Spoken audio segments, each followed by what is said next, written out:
Ladies and gentlemen, we are live. We are live and back at it again, folks. It's a Wednesday, so you know what that means. That means another live stream here at the Wrestling for Life Network as we get into AEW Dynamite tonight, the go-home show for All In, the biggest show of the year. We got more All-Stars. We got more to talk about. Get in that chat, hit like, share, subscribe, be a part of the family, and make sure you strap in, strap on, grab your snacks, grab your feel-good, and let's go.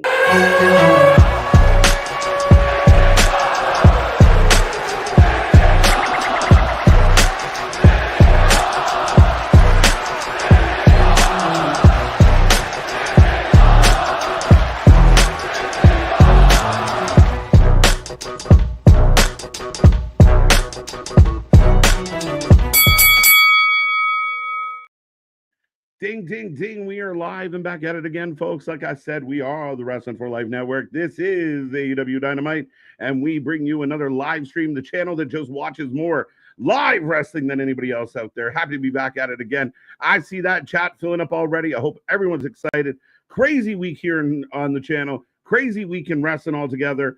We got lots to talk about, lots to get into, major shows coming your way, lots coming up. But, of course, tonight is Dynamite, the go-home show. Some things have been announced. A couple things were announced late. We'll talk about that as well as I see that in the chat. But it's going to be a fun one, folks. Like, share, subscribe. I hope everyone out there is happy, healthy, and safe. You're feeling good. You're doing good. You're ready to go. Hump day in the books. Friday, Junior tomorrow. The weekend is almost upon us, and a jam-packed weekend. Of course, we're back at it tomorrow, Thursday night, 8 p.m. We will be here for 4 show previews as we walk through 4 huge shows, predictions and preview for both, or for all 4. It's going to be a fun one. NXT, All In, Main Event, Evolution, all of them. We're going to cover them all. We're going to do them all. Why not? We watch them all. We're going to cover them all. Of course, Friday, SmackDown, Ring of Honor will be in the background. We will talk about that. But here for a 2-hour SmackDown, which we can't wait, as the second week. We're back at 2 hours. Saturday, triple threat marathon. It's going to be insane as we start off at noon. We don't know when we're going to leave. We're going to be here all night long, all day long. Be a friend, tell a friend, like, share, subscribe. Share this with everybody you know. Send it to your friends, your family, everybody you can think of. Send this out to. We're going to talk a lot about what's going on with the pay-per-view. Are we going to add some more matches? We'll see. I think we're in kind of a comfortable pocket, so hopefully we don't add too much more. But they're expecting around 5 hours for this show. NXT, we're still waiting for Saturday Main Event as it's lacking a little bit. Only 3 matches that I know of. Evolution seems to be all but set. And, of course, Great American Bash. We'll talk about that as well. But, again, folks, get in that chat. Don't be quiet. Click all the buttons. Be a part of the family. Be a part of the fun. And, yeah, again, all out in Toronto this year, which is going to be excellent. All in, all set. We will see how it goes. The top 3 from last night, Spaz, Damian, and Kevin. Congrats to you. Get in that chat. You can get your crown. Be a part of that. Of course, the prediction title is going to be on the line for every single major show that we cover. So Great American Bash, it's on the line. All In, it's on the line. Saturday Main Event, it's on the line. We're going to do one big mega score and then come back on Evolution and do it all over again. So the prediction title will be on the line. Make sure you get in there. Right now we have tag champs in Vance and Bradley. We'll see what happens there. But as I said, tonight we get a face-to-face with Toni and Mercedes. We get the Brisco, a talkie talk. I will ask the chat, and I will get to you guys and say hello, and I will introduce myself in a second.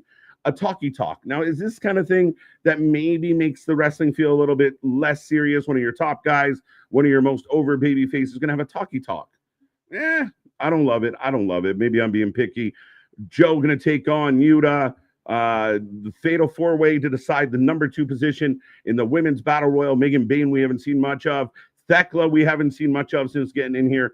Emanata, and of course, Tay Conte, who we haven't seen much of any of these women as of late. So I'm happy to see this. This shall be fun. We'll talk about some surprises and possibilities. And of course, we can't have a show. We can't have a go-home show without an all-star match. The question becomes, if everyone's an all-star, who's really an all-star? But we are having a major, I guess this would be the main event. I assume. I don't know. I could be wrong.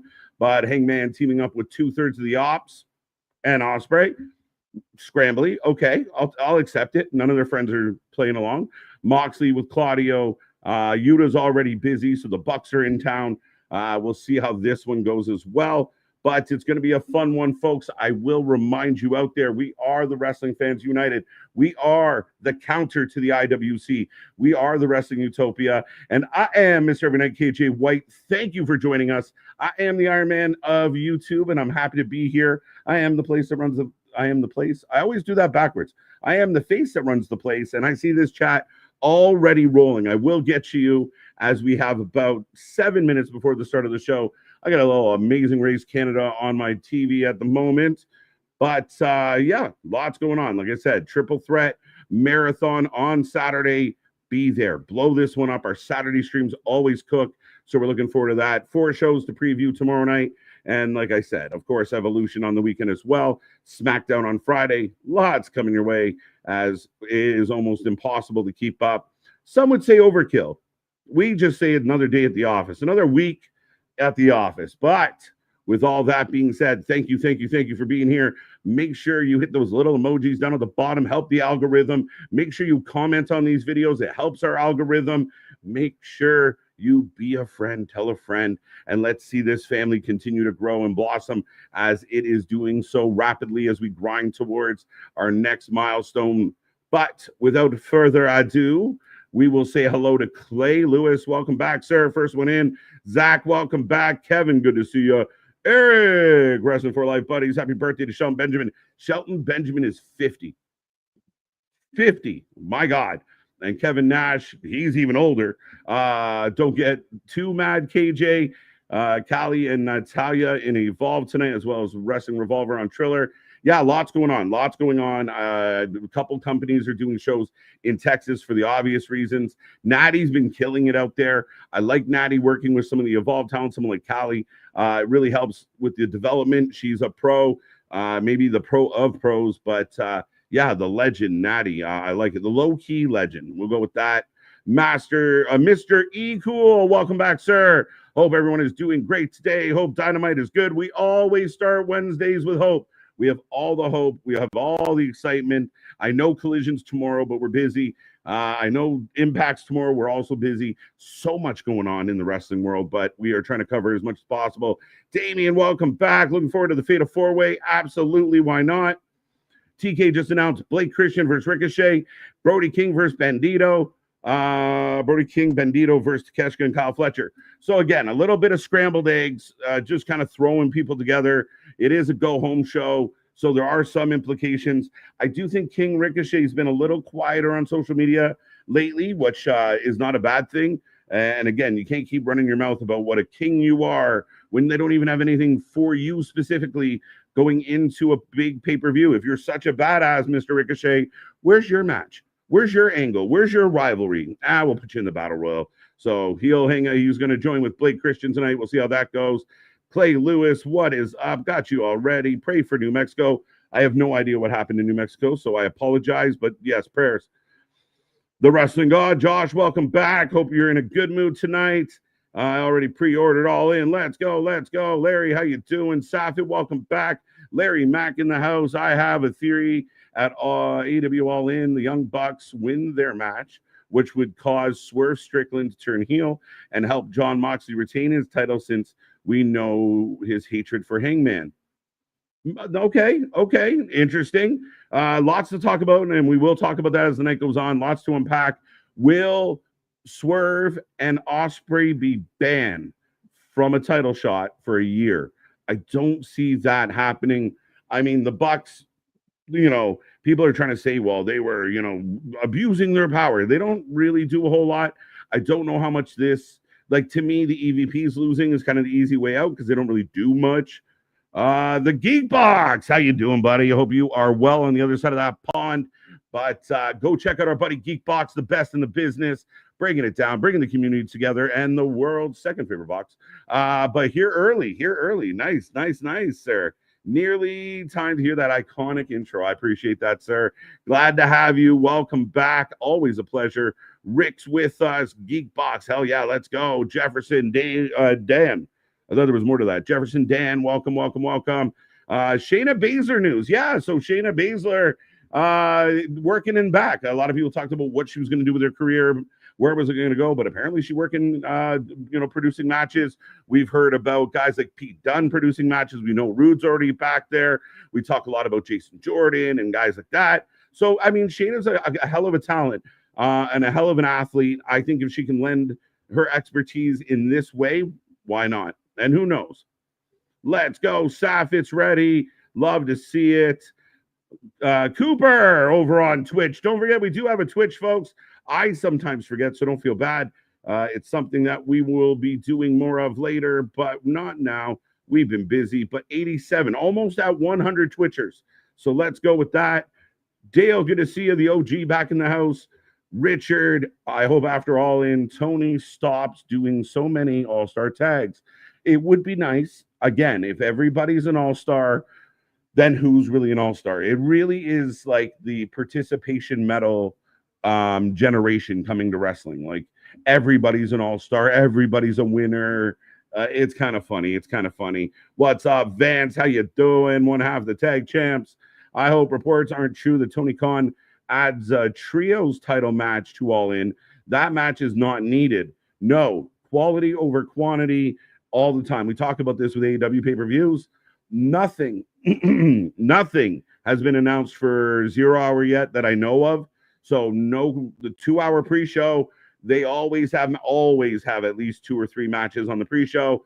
Those will get slipped in at some point as well.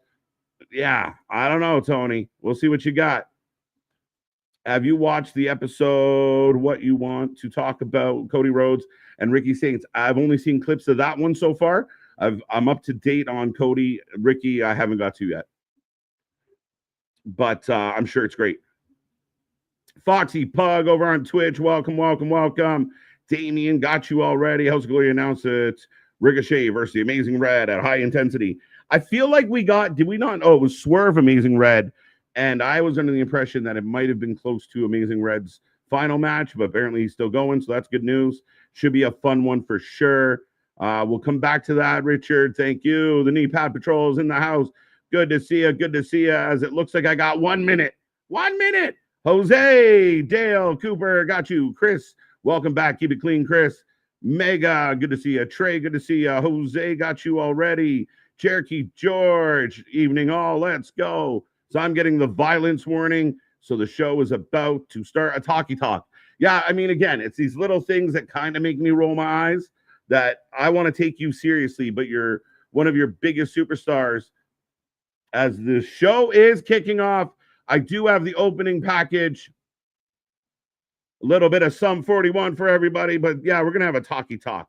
Let's have a talkie talk here tonight. Let's go. Dale, we got you. Jerome, welcome back. Maddie Marijuana, how you doing, buddy? I feel like it's been a minute. I hope you're doing the best show around. I love it. Bradley, welcome back. Good to see you. Hooks needs to go to WWE. I know he does well in AEW, but honestly, he has reached the ceiling for himself and the company. Yeah, I mean, I'd be curious to see what Hook could do with some proper training. With, again, Hook's another one of those guys. There's a long list of little guys that fight like badasses in AEW.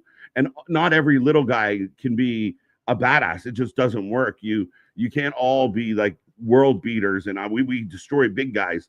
So some actual booking, and I remember when Hook debuted, he had only had like 2 matches, and people wanted him to be like superstar of the year or rookie of the year, and people were pumped about Hook.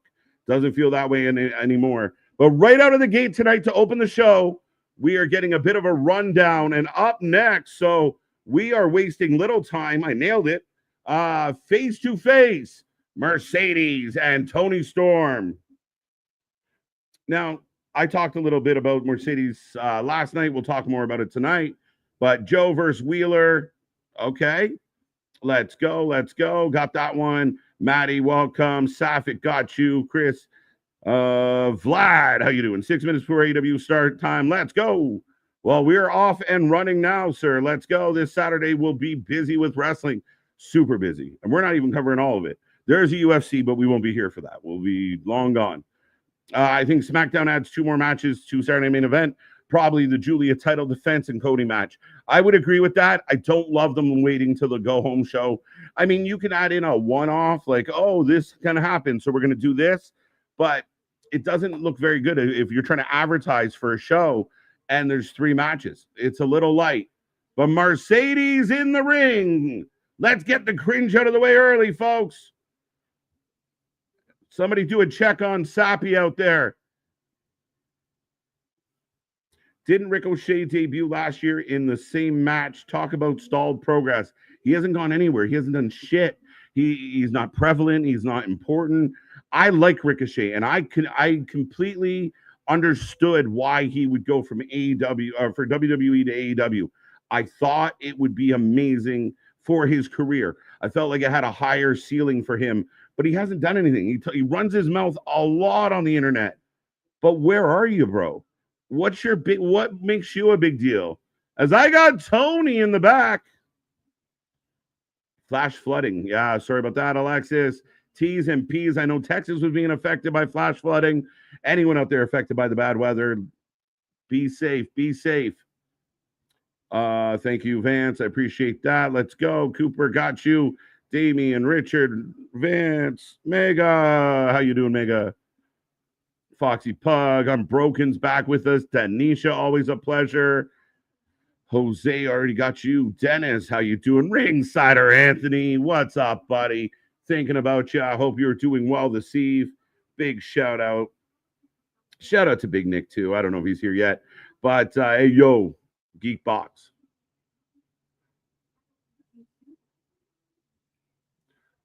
Mercedes Moné should never have a microphone ever. Ever. But I'll ask early. We will talk about this tomorrow night on our preview show. So, Timeless Toni was set up for a face-to-face. Instead, she comes up on the back screen, on the screen in the back, to come out anyway. I'm not quite sure I feel that, but here comes Toni Storm with Luther. Some 41, shout out, Some 41. Yo, Wrestling God, hope you're good. Let's go. Anthony getting some love. Dennis, I got you. How you doing? This list just keeps getting longer. MDB over there. A talkie talk. Let's go. A little talkie talk. Dirch. I don't know if I said that right. I'll call you Zap. Let's go. The Zap. Hello from Germany, 2 a.m. late. How are you doing? Welcome. We got fans from all over the world. Germany is a nice place. So thank you for being a part of the show. Tony Khan really likes his copyrighted music, loves it. But I mean, I can't fault him for it. I can't be mad at the guy for actually, you got the money, spend it. I wish the WWE would do better with their music. So I think in the music category, might be a slight edge to AEW if we're breaking the companies down, you know, in-ring, out-ring, promo, star power, music. If that's one of the categories, I think Tony Khan's actually winning the music battle over the WWE.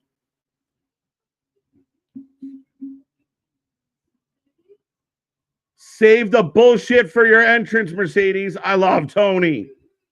Teach her how to cut a promo, Toni. Let's go, Wrestling Rants. How you doing?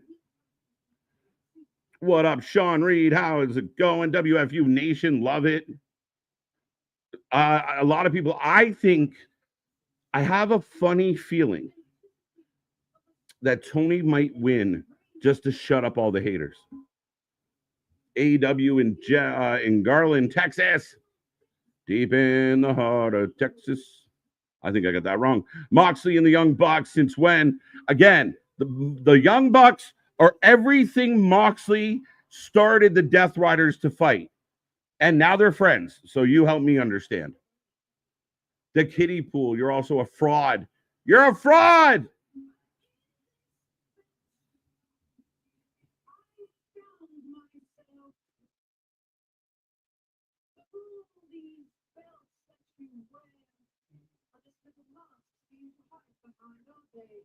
Your belts are masked to hide behind. Facts. Let's go. Ricochet has Ricochet has been given the AEW treatment, 5 minutes of spotlight, and then slowly sliding into the background. That's it. And then people can brag all they want. Oh, we were going to sign so-and-so, and oh, I can't wait for so-and-so to come here. But it doesn't matter. You have to be in the in crowd.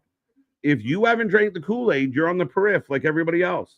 And I thought Ricochet was a guy that had drank the Kool-Aid. I really hate this trend of dangly sunglasses. I don't like it. Distracting. Being relegated to the mid-card in AEW must be a blow to the ego of Ricochet. He talks big game, talks like he's running shit. Now, I'd say the last few weeks he's been pretty quiet. When he put out the tweet about some people are pussies, that's kind of the last time he made a big statement of any kind that I know of. Ooh, you've been through hell, but I made the double my bitch. A throwaway line, sounds scripted. This segment already starting odd. Yeah, I didn't like it. Toni Storm being so good at promos only exposes how bad Mercedes is at promos. Called her a mark. Facts. This is my legacy. I am the woman. I am the alpha. I am the omega. Weird thing to say when you have an omega and everything in between. The crowd boos. He takes Wednesdays off. Yes, he does. I mean, we ask every single weekend, folks. Every week. We should know this. He does not want to do these. First segment. Hold on tight. We're good. We'll get there. We'll figure it out. I haven't decided if it's fully sucking. Yeah, Ricochet nerfed. Great promos. Tony's amazing. Dangling cross earrings. A shout out to the Heartbreak Kid. Mercedes she's so bad, and people keep acting like she's great.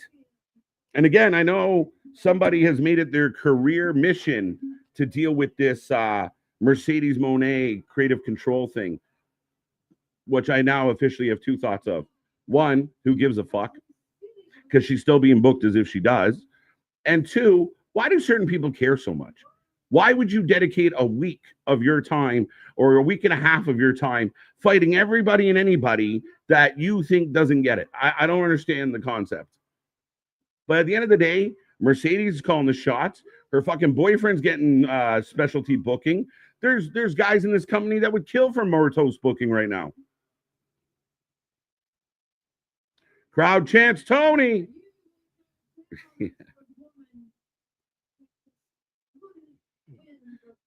Did you see the video, supposedly dark side thing where CM Punk is the bad guy?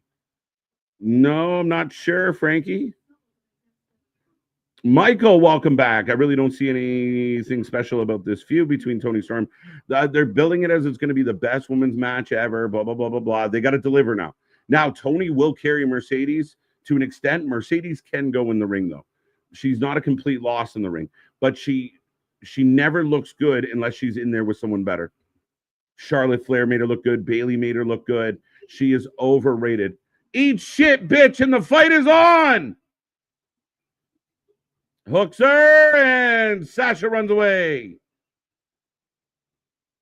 And shoeless Tony. So the ladies toast, and I'm okay with how that all came about at the end there.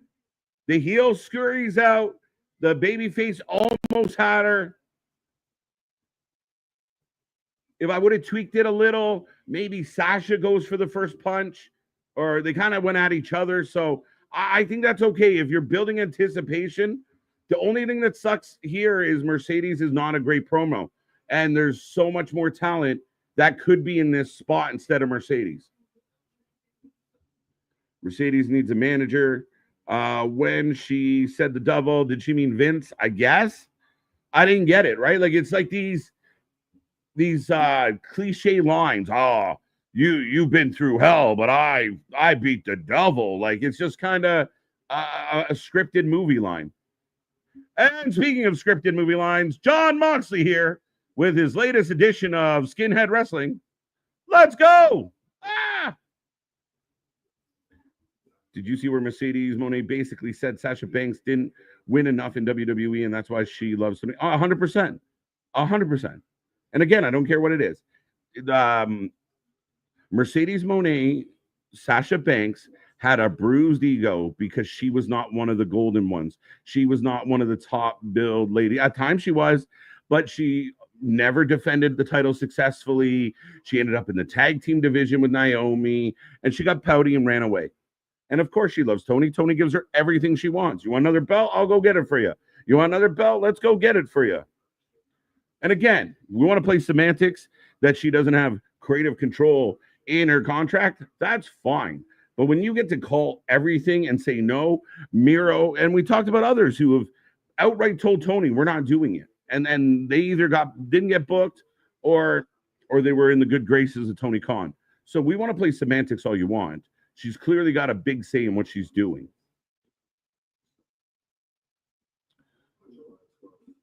You're absolutely pathetic. So Moxley talking to Hangman. I would have done this in the ring maybe, but I don't like Moxley promos. Interesting. She's going to throw that drink in Tony's face. She tried. I think Toni is going to talk down on Mercedes for a bit because he got called out on giving the creative control. I don't know. I don't know if his stubbornness would have him do that, right? And it is what it is. I don't think she said it in jest when she said it, and I don't really give a fuck.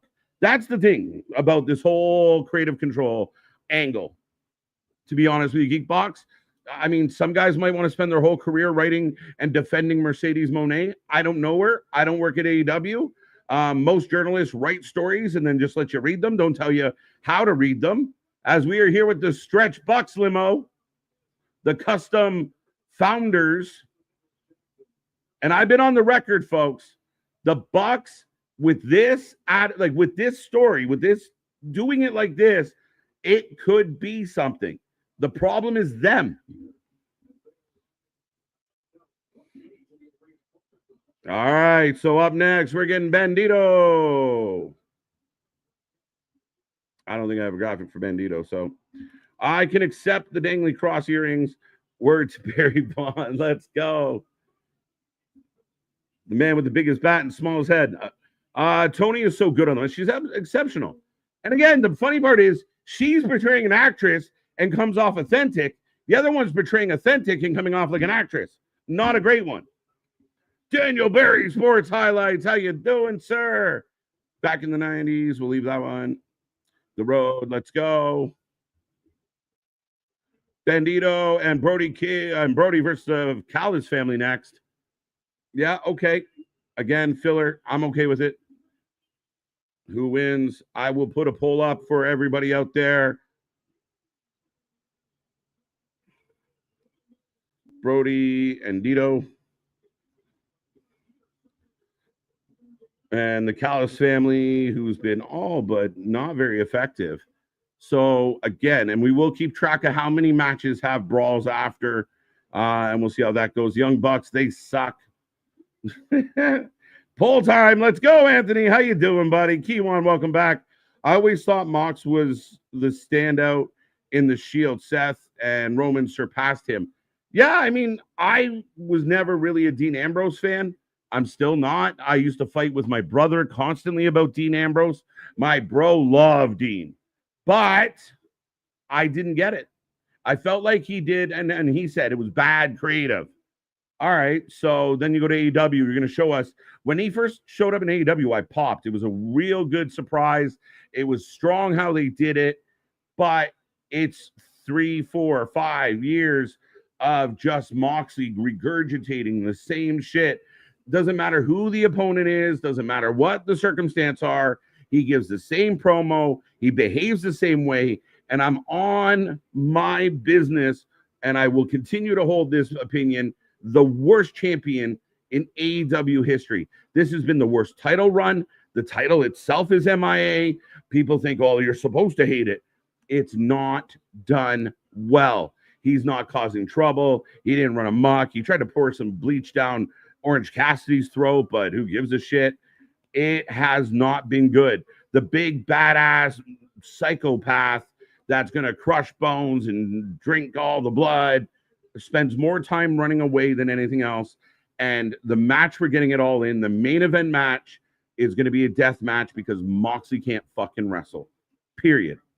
We're going to have 45 run-ins, and they're going to try and do the WrestleMania Cody Roman thing, and I'm hoping it goes well. I really am hoping. But get your votes in, folks. I got Brody in the ring. I got Takeshita. Who you taking? Who you taking here tonight? Bum, bum, bum. In case I missed you, don't forget we got super chat, super stickers. Make sure you stand out from the crowd, folks. Happy Wednesday, AEW, AEW, AEW, AEW, AEW, AEW. God bless. God bless AEW. Mercedes Moné botched the date. Of course you did. I missed it, but that's hilarious. Yeah, right. Let's go. Let's go. KJ, this is Moxley's magnum opus. Philip, you might be right. However, I don't know if we're quite done with Moxley yet. I will talk more about it tomorrow probably, but I don't know. I mean, I could see this pay-per-view ending, Adam Page is the hero and the locker rooms, all empties and there's streamers and confetti and fireworks. That's probably a better finish to All In. If that's going to be the final match of the night, I'm leaning towards Page, but there is a chance. That it's Moxley. Because if it's not, the problem now is Darby comes back. He doesn't really have a beef with Page. So does Darby go into a program with Moxley? As we get a tag to Bandido. Bandido firing up. Big kick, followed by a senton. Mercedes is winning on Saturday, isn't she? I'm saying yes. I'm curious if the plans change. But I feel like she was destined to win this one. Mercedes over here thinking she wrestles at Evolution, saying this Sunday. Yes! Run with it, folks. Take it and run with it. Unbroken, as wear fluorescent spandex and any type of tie-dye shirt. Okay. Man, Mercedes got cooked in that segment. Mercedes can't cut a promo. Hogan said Sunday. Let's go. Kevin, how you doing? I always thought the Mox, I got that one. The Bucks, terrible looking limousine. I'm okay with all that stuff. I just need the Bucks. And I think a lot of us can agree with it. Even if you're an AEW tribalist that don't want to hear it, and you think that Young Bucks are the best tag team that ever existed, they just need to be a little more adult. Bendito! Oh, I forgot to check the results. 71% going Brody, Dito, and Cal's family. Nobody ever votes for, but you got 29 out of this one. Kyle, Fletcher, Takeshita for the win. It's just so, like, all right, am I confused? Let me double check something here. So we have an all-star match later. Now, Fletcher's fighting Adam Cole at the pay-per-view, but he or none of his stable are involved. Bandido with the front flip, tope. Takeshita off the ropes. Up and over. Anything you can do, I can do better. Take it out, Takeshita. Brody. Tope, big man. All the topes. Topes everywhere, like we're going to Turkey. Bandito. Bandito. Tom, how you doing, my tribal streamer? Kiwan, Mr. Noob. When is All In? It is this Saturday. We will be here live. It goes live at noon for 0 hour. We will be here live at noon for 0 hour. And then the real show kicks off at 2 p.m. We're here for Great American Bash as well, pretty much same time. And then Saturday main event, which we're assuming will happen after All In, but we can't guarantee it. We might be doing All In and a bit of Saturday main event at the same time. So, yeah, would you not, on a go-home show, have Takeshita and Fletcher maybe take on, like, Roddy and Kyle? You know?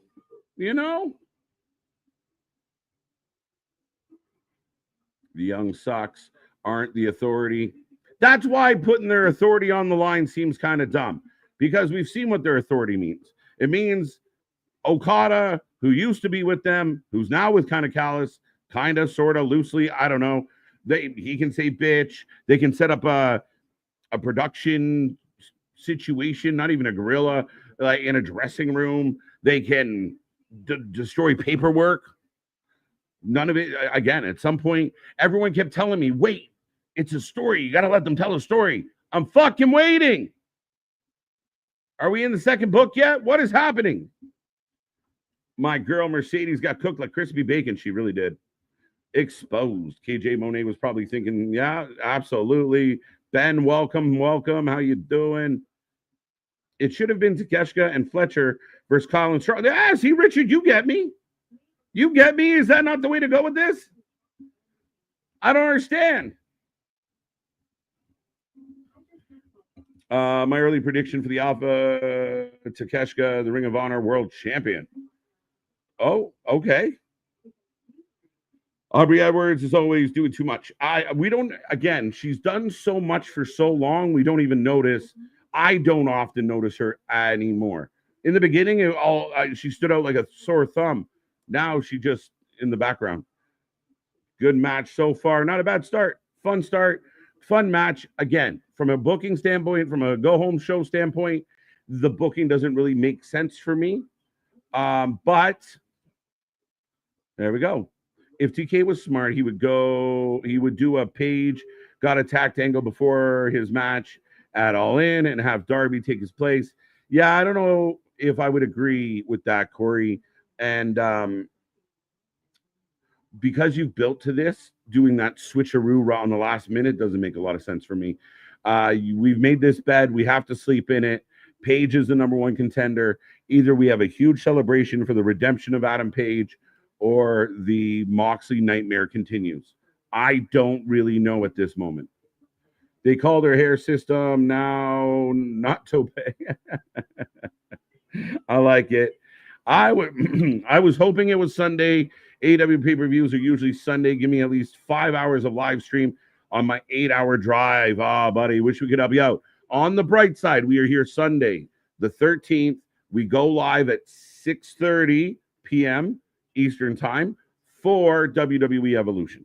So not maybe 5 hours, but you can listen to our replay or one of our interviews. They're wonderful. MJF ending Mark Briscoe. Ha, ha, ha, ha, ha, ha. Nothing less than World War III could end Mark Briscoe. Listen, if this was Mark Briscoe versus MJF for, say, for one of the mid-card titles, and this was a long-standing feud where every time Briscoe turned around, MJF just fucked with him and messed him up and didn't give him a chance, I think this would be great. But all they're going to do is have a talk about a battle royal. Big DDT. Tag to King. Big pop. Tope. I just ate chocolate with fake coffee flavor. Okay. I just had coffee with fake chocolate flavor. Bought a 6-pack and I'm one beer down. Hold my beer. Brought a 6-pack. There you go. There's one way AEW can redeem themselves from All In 2023. Darby has to take the title from Moxley, the company's equivalent of Cody finishing the story. Yeah, but we're not going to get Darby like in this moment. That's like, I feel like Darby's later this year. I think what surprises me is how do you successfully do Darby versus Hangman if Hangman wins now? But hold on tight. We could see Darby. We could see Sting. We could see Bryan Danielson. We could see fucking anybody and everybody in this Texas death match. I wouldn't shock me. Like, I don't know. Members of the Von Erich show up. Funks. Like just bring them all. Let's go. Pretend it's the Superdome.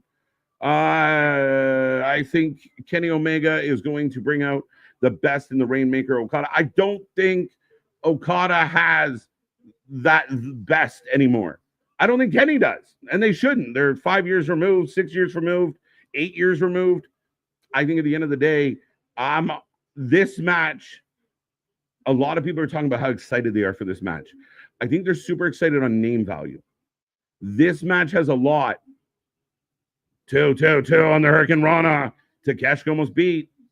I think this match, to me, is the match that has the most to prove.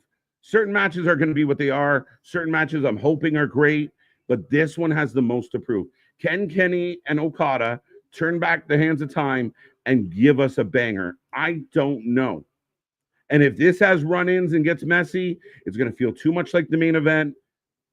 Just a straight-up one-on-one match between the bells and let the best man win.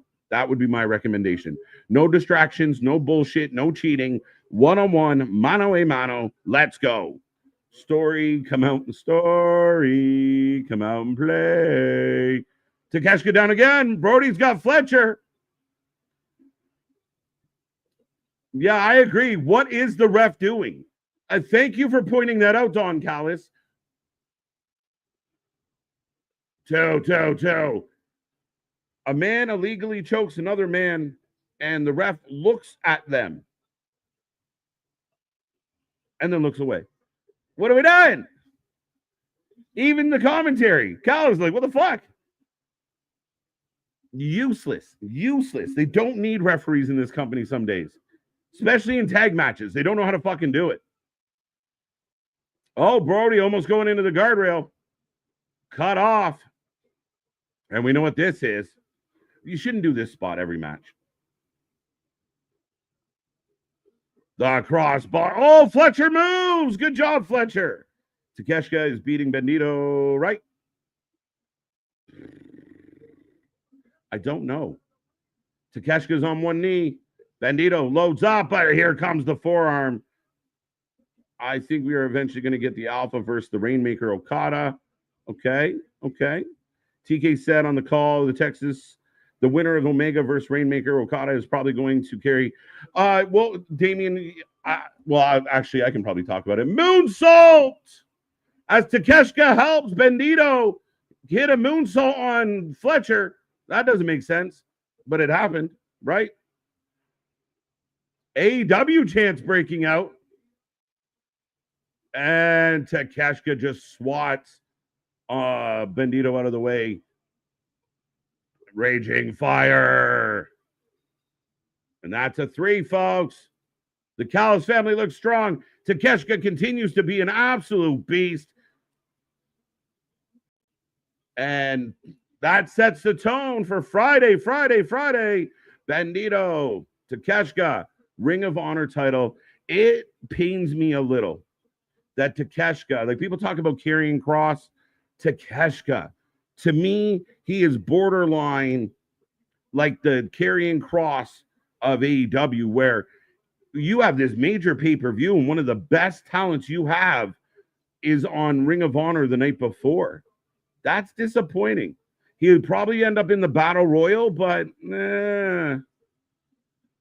Lance Archer, by the way, was at ringside. I don't know why the heels bring their friends if the friends aren't going to help. Monet was probably thinking that definitely.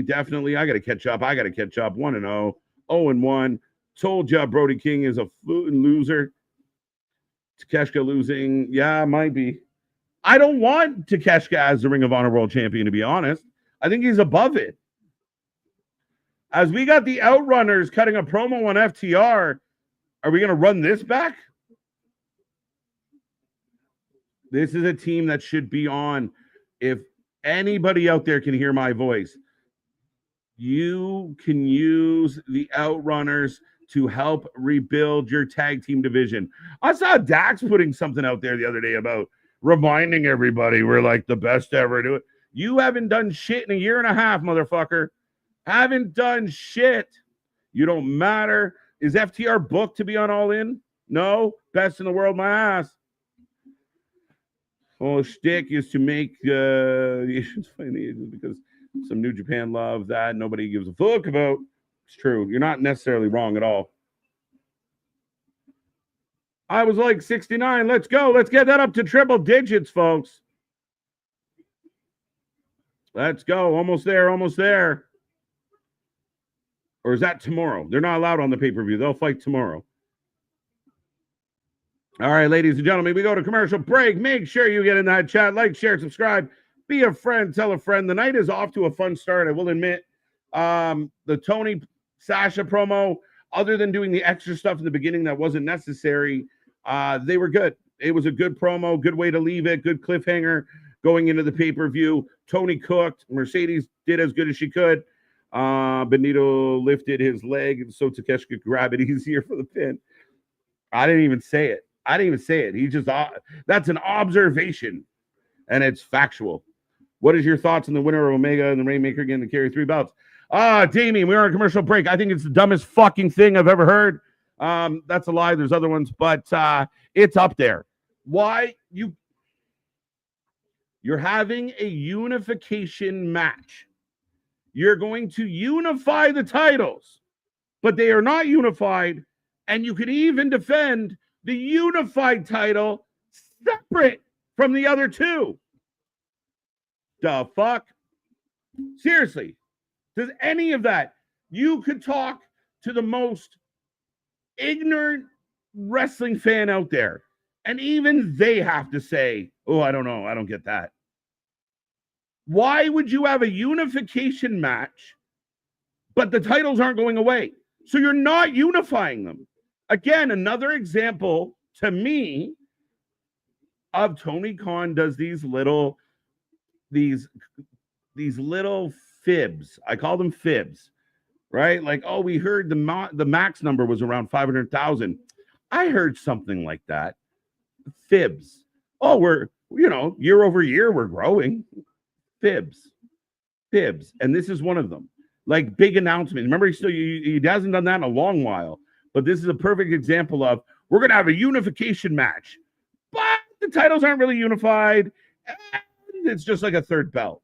Why? What are we doing?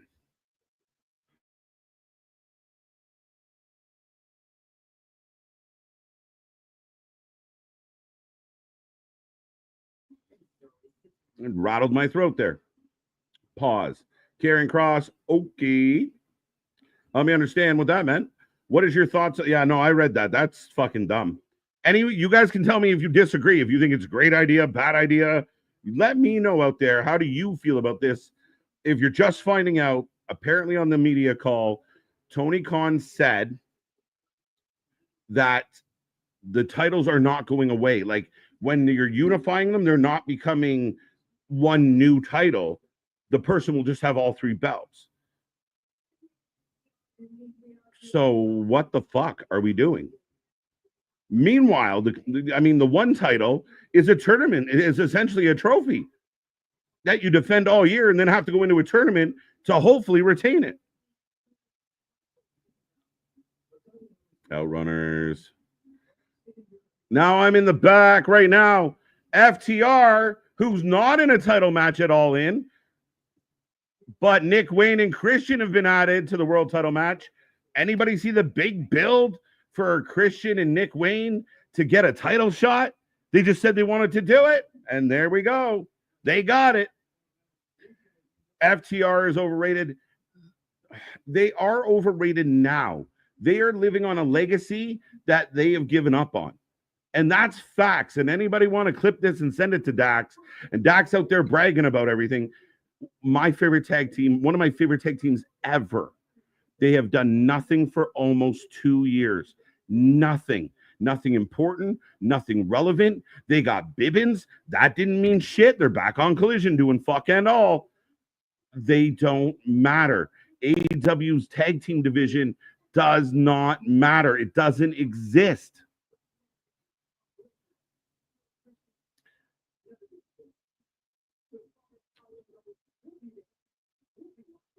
So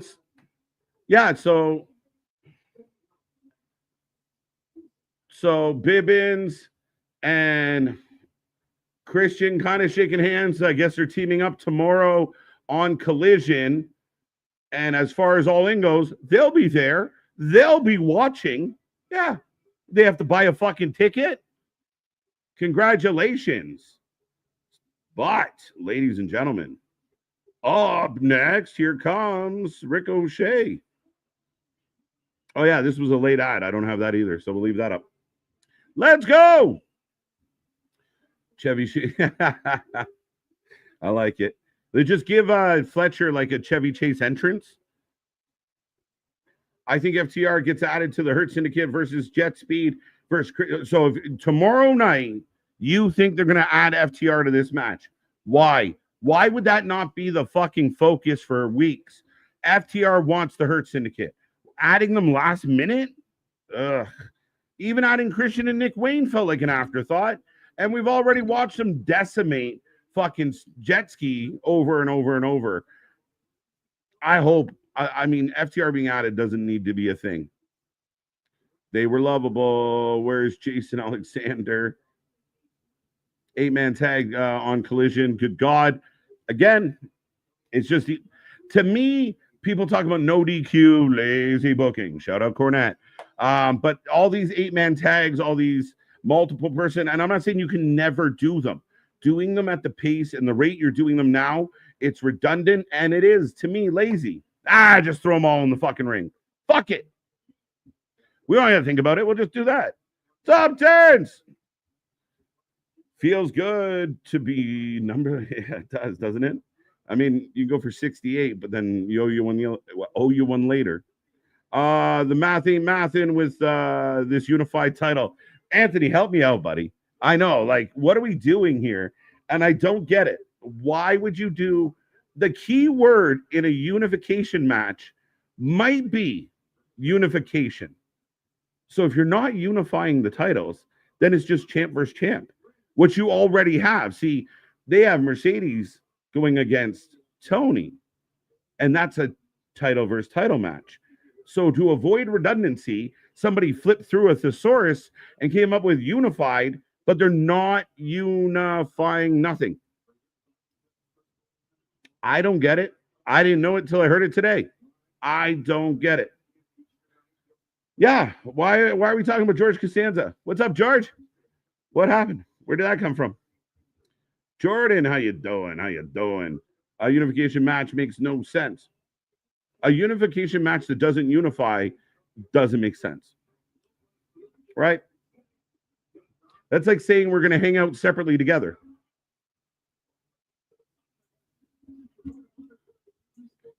Is this like boxing where you can be the champ in different organizations? Apparently. Have you not? Yeah. And you know what? That was one of the things that hurt boxing. So Toni might want to rethink Mercedes running around with all the belts. I believe the goal is for Mercedes to hit 10 belts. So we'll see. Sleight of hand tactics. A little bit, right? Oh, I didn't put a poll up yet, but the gates of agony are here. Now, I guess they've been teasing, working with Ricochet as Blake Christian gets thrown in. I didn't put a poll up, guys. I apologize, but we know Ricochet's winning.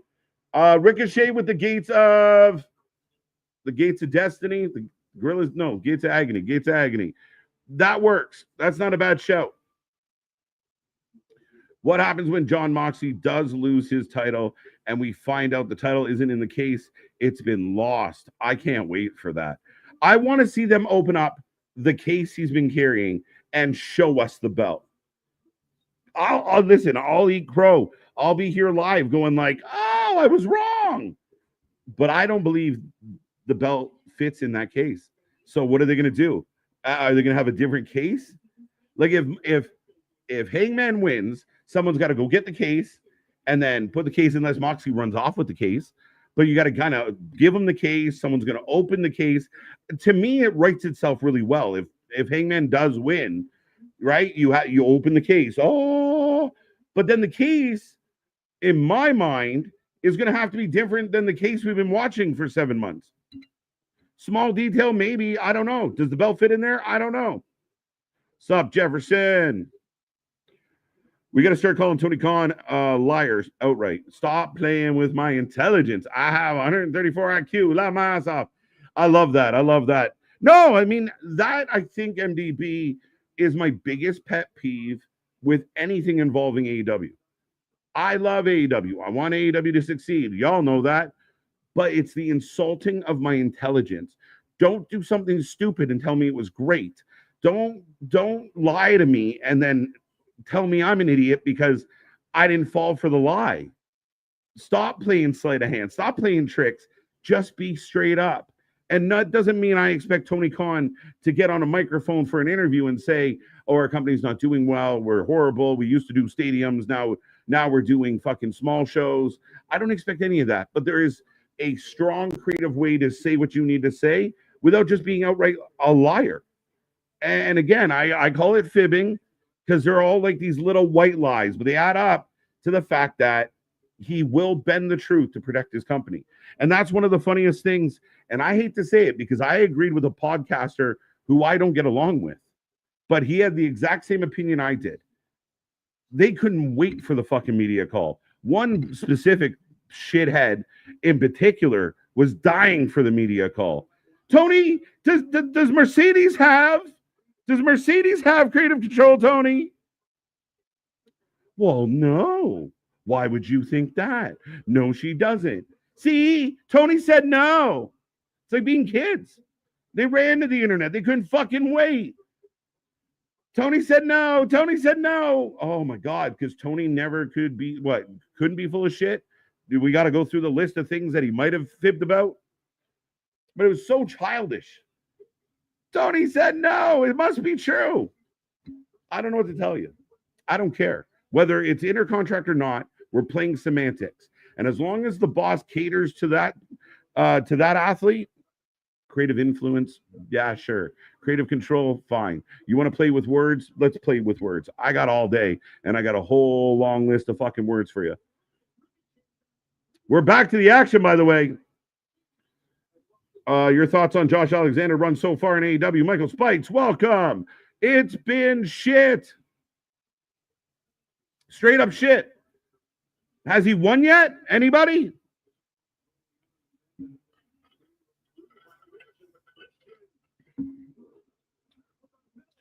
FTR and Christian link up. Again, why? We don't know. Why are people making new friends like days before a pay-per-view? I don't know. Is FTR going to be injected into this situation? I hope not. But they haven't done shit else, and they got nothing else to do. TK announced the Continental Classic returns in November, as expected. So make it a tournament. Get rid of the Continental belt, and you give them a trophy that we don't have to see all year. So we have Okada, who's got the belt, running around.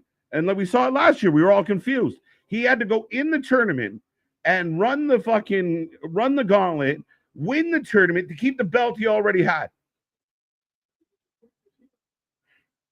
It doesn't make sense, folks. It doesn't make sense. Like having a unification match that doesn't unify. Oh, by the way. Oh, Ricochet. Oh. Khan popping the head off Christian. How can you unify championships when you still have the TNT and World Championship? How can you have a unified champion? Well, you're unifying that champion. Those said, your mid-card titles. Right now, you have the TNT, the Continental, and the International, right? Do any one of those belts feel important, special, or like they matter? So I thought they were going to unify. And now you have Kenny Omega say, let's say Kenny wins. I'm hoping Kenny wins. And you unify that belt. So you have the unified champion. Unified, I mean, it doesn't make sense. Come up with a better name. But Intercontinental was taken as Ricochet gets the pin on Christian. Blake Christian. And so it looks like this is official that Ricochet is going to be working with the Gates of Agony. This is a tag team that could have been tag champs. This is a tag team that could be dominant. This is a tag team that could take on the Hurt Business. The fans are cheering. We Hurt people. The fans want to cheer for her Hurt Syndicate. This is the type of team that could give them a run for their money. Use them. But, dear Ricochet, as long as you're doing fuck and all, stop tweeting. FTR is doing fuck and all. Yep, facts. Nick Wayne and Christian just got into it. That just went by the wayside. This is how Christian was fixing it. Was we're going to be a tag team because we don't like each other.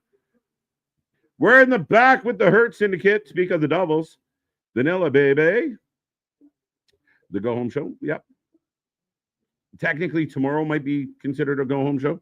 Ricochet for the win. I'm way behind. What's up, Ricochet? Blake Christian. Hi, Kyle. Kyle, how you doing, buddy? Unbroken. Who? What's wrong with the poly couple? Whoa, what's wrong with the poly couple? I like that. That's funny. Oh, we're in the bathroom or the change room or. Hey, Shelton. Since I already. Oh, it moved too fast. Somebody left a note for Shelton.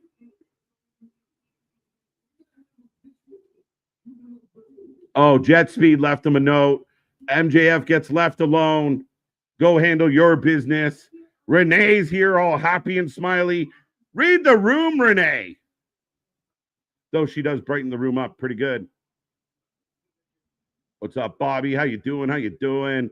What's in the box? What's in the box? Case about empty as hell. Yeah, it's got to be. It's got to be. There's no way. I say jobber faction. MDB went for a nap. So right now we are getting a hype package for Okada, Kenny Omega.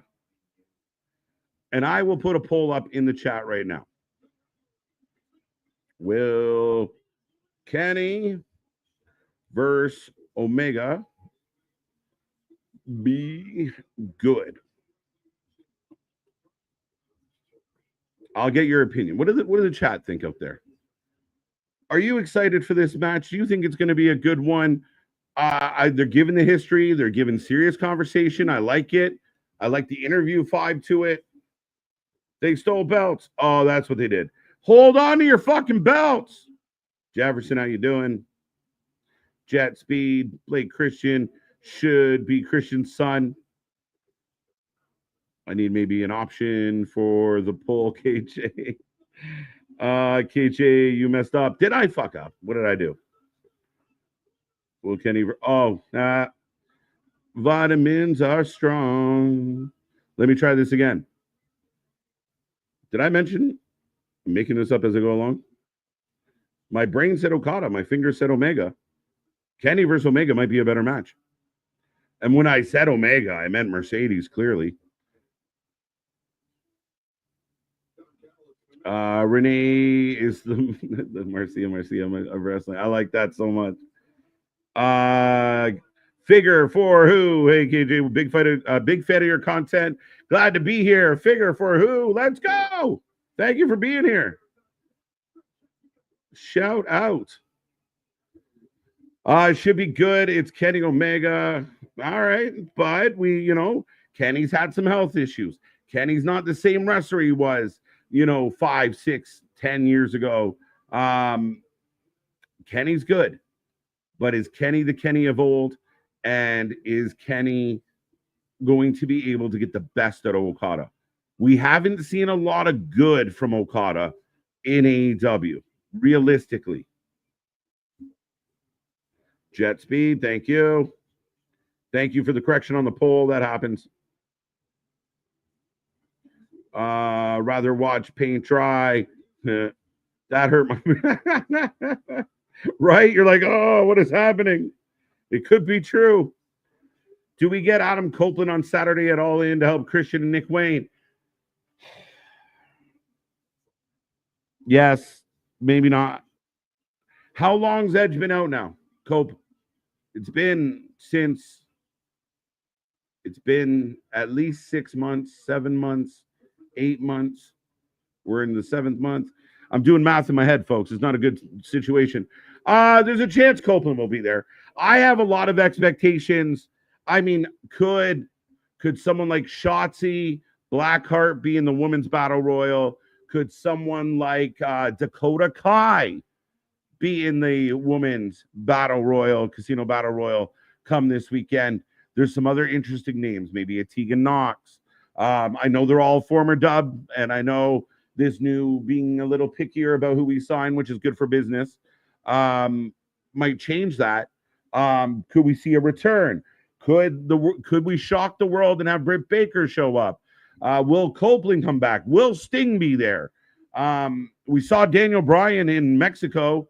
I imagine Daniel Bryan's going to show up to this, even if it's just to say hi. Like, if you start the show with his music and the crowd goes bananas, have him come out and do like the welcome to All In. That'd be cool. That'd work. Jazz up the fans out the gate. What's up, homies? What's up, Boston? The best belt machine, Kenny. My God. Omega versus the Rainmaker. Kazushka. Aha. Okada 5. 5. 5. 5. This match better steal the whole show. I don't believe it can. Ronan, I don't think it can. And if that's the best show on the best match on the show, are you worried about Hangman Moxley? Fair question. And here's a question for everybody. Outside of the three main event, like the three matches you see on my screen, Mercedes, Toni, Moxley, Hangman, and Okada and Kenny, outside of those matches, push those aside. Take the casino battle royals and slide them away. Out of what's left on the card right now, what match are you super excited for? What match do you think is going to actually overachieve? What match has been announced that you're like, fuck, this is going to be good? Callis did not need to be added to this feud. No, he did not. I don't understand this like trading of talent. Yeah, it made no sense. They didn't really talk about it. 1 minute Okada's in the Elite saying bitch, and now he's in the Callis family, making Kenny bleed. Talky talk, baloney. We'll see if it's a talky talk becomes a smacky smack. Cherokee George. And I'll ask the fans this as well. Even if you are like an absolute AEW diehard, does calling things like talky talk, again, is it you're insulting our intelligence as a fan? I thought the WWE was the PG wrestling. I thought WWE was the company that catered to children and did silly stuff. But we're going to have a talky talk tonight. I don't love it. I feel like it's childish. Omega versus Okada, winner takes all. Yes, they do. Here comes Mark Briscoe. Nothing much. No, not really. Kenny versus Omega. I'm in for that one. I think I would like that one more. But 80% are pretty pumped. I'll let that slide. Okay. I think I will be here on Saturday and I will give it the praise it deserves. I just don't. It really has to deliver. And two guys that could go. Okada, I'd be mad if I was Tony Khan. If Okada shows up on Saturday and tears the fucking building down. When he got back to Gorilla, I'd be like, bro, where has that been? Where has that Okada been?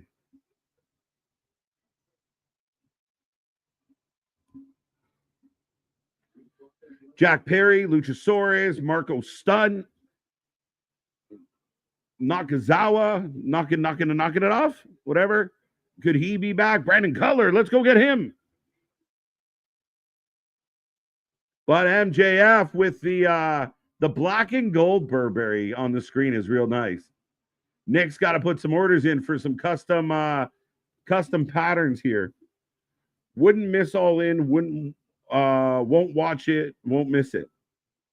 Wouldn't miss All In. All right, welcome, Clado. You're doing all the things. All you missed was Kenny versus Omega. Facts. Match of the year. Interesting that MJF is feuding with Briscoe and Mystico at the same time.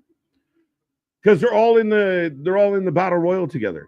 And this is my argument. And I was told I was a moron by everyone's favorite sappy fuck out there.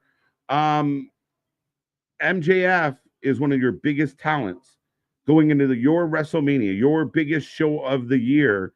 And he's arguing with Mark Briscoe. No offense, Mark. I love you. Just where you've been placed on this show. And Mystico. That's the best we could do for MJF in 2025.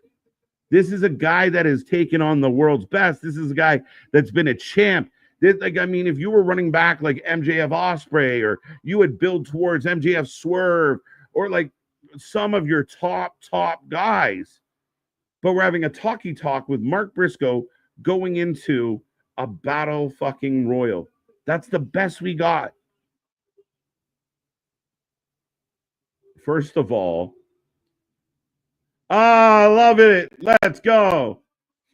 That term talkie talk is the dumbest shit I've ever heard in my life. Yes. Bonus points. But could you imagine right now MJF, Mark Briscoe, at All In for the TNT title? How important would that TNT title feel? Right? How good would that sound? And then you have promos like this where you have a person that the fans love. We love Mark Briscoe. We feel like we're related to Mark Briscoe.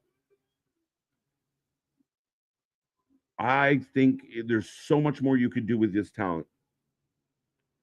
98 watching and 77 likes. Come on. Come on. Come on. I lost one. Hopefully you went to like. But Geekbox, thank you. Hit that like button. Hit like, share, subscribe. I want to see triple digits in this chat, and I want to see triple digits on the thumbs, folks. And don't forget the little reaction buttons there for you, as they help our algorithm as well. And I will ask the fans out there, if you could book MJF for All In, who would you book him against? You just told him to go back to his meth lab. His 95 inbred children. The crowd is barely reacting, actually. I'm a little surprised. Marky Mark hitting that mic. But again, redneck and hillbilly jokes might not go over that well when you're in, deep in the heart of Texas.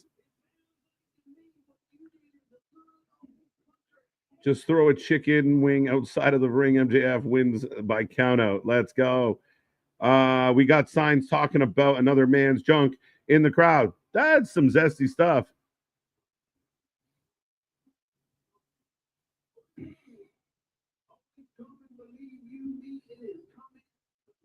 I think Tony Khan is going to have loads of returns and big surprises. Oh, I think so. I'd be surprised if he didn't. Talkie talk is killing me. I'm glad that MJF addressed it. KJ lubed up on all the vitamins tonight, going down all tangents. Let's go. Let's go. Feeling good. The vibe is good. The energy is good. Mr. Noob, hopefully you're enjoying the drive or the relaxation. Either way, I see Briscoe is wearing his Sunday's best. Facts.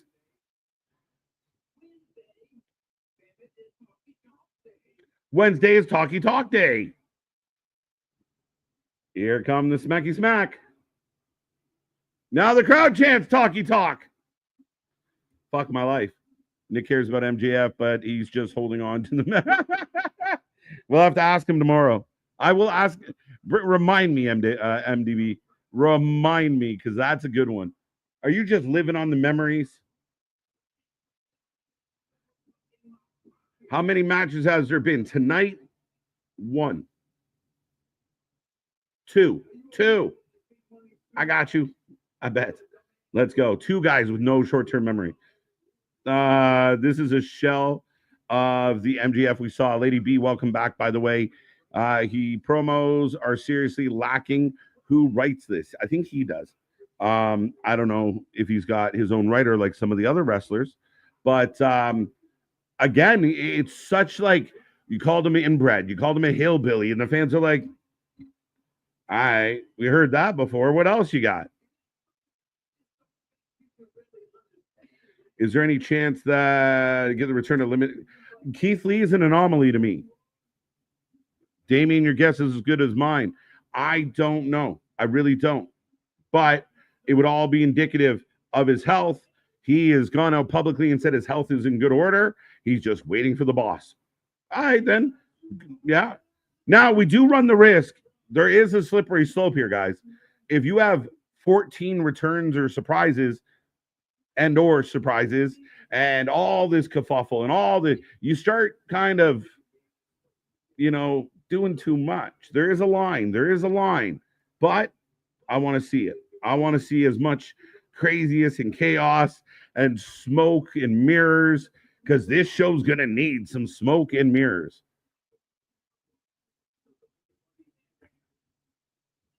That's going to become their version of SmackDown Talk. AEW Talkie Talk presents. Presented by Renee. Renee and RJ City here for Talkie Talk. Let's go. I'm holding on to the old memories of Goldberg. And there you go. There you go. Admitting is the first step, my friend.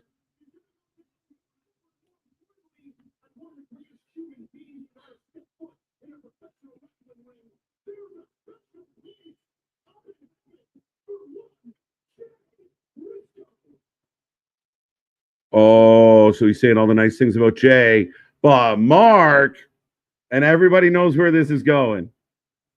As we get a big Jay pop, special place in heaven for Jay. We all agree, T's and P's, rest in peace, sir. One of the saddest things I ever covered on this channel. However, I think Keith Lee ended his career from the job he took. Such shame. What's up, Bradley? This segment is odd.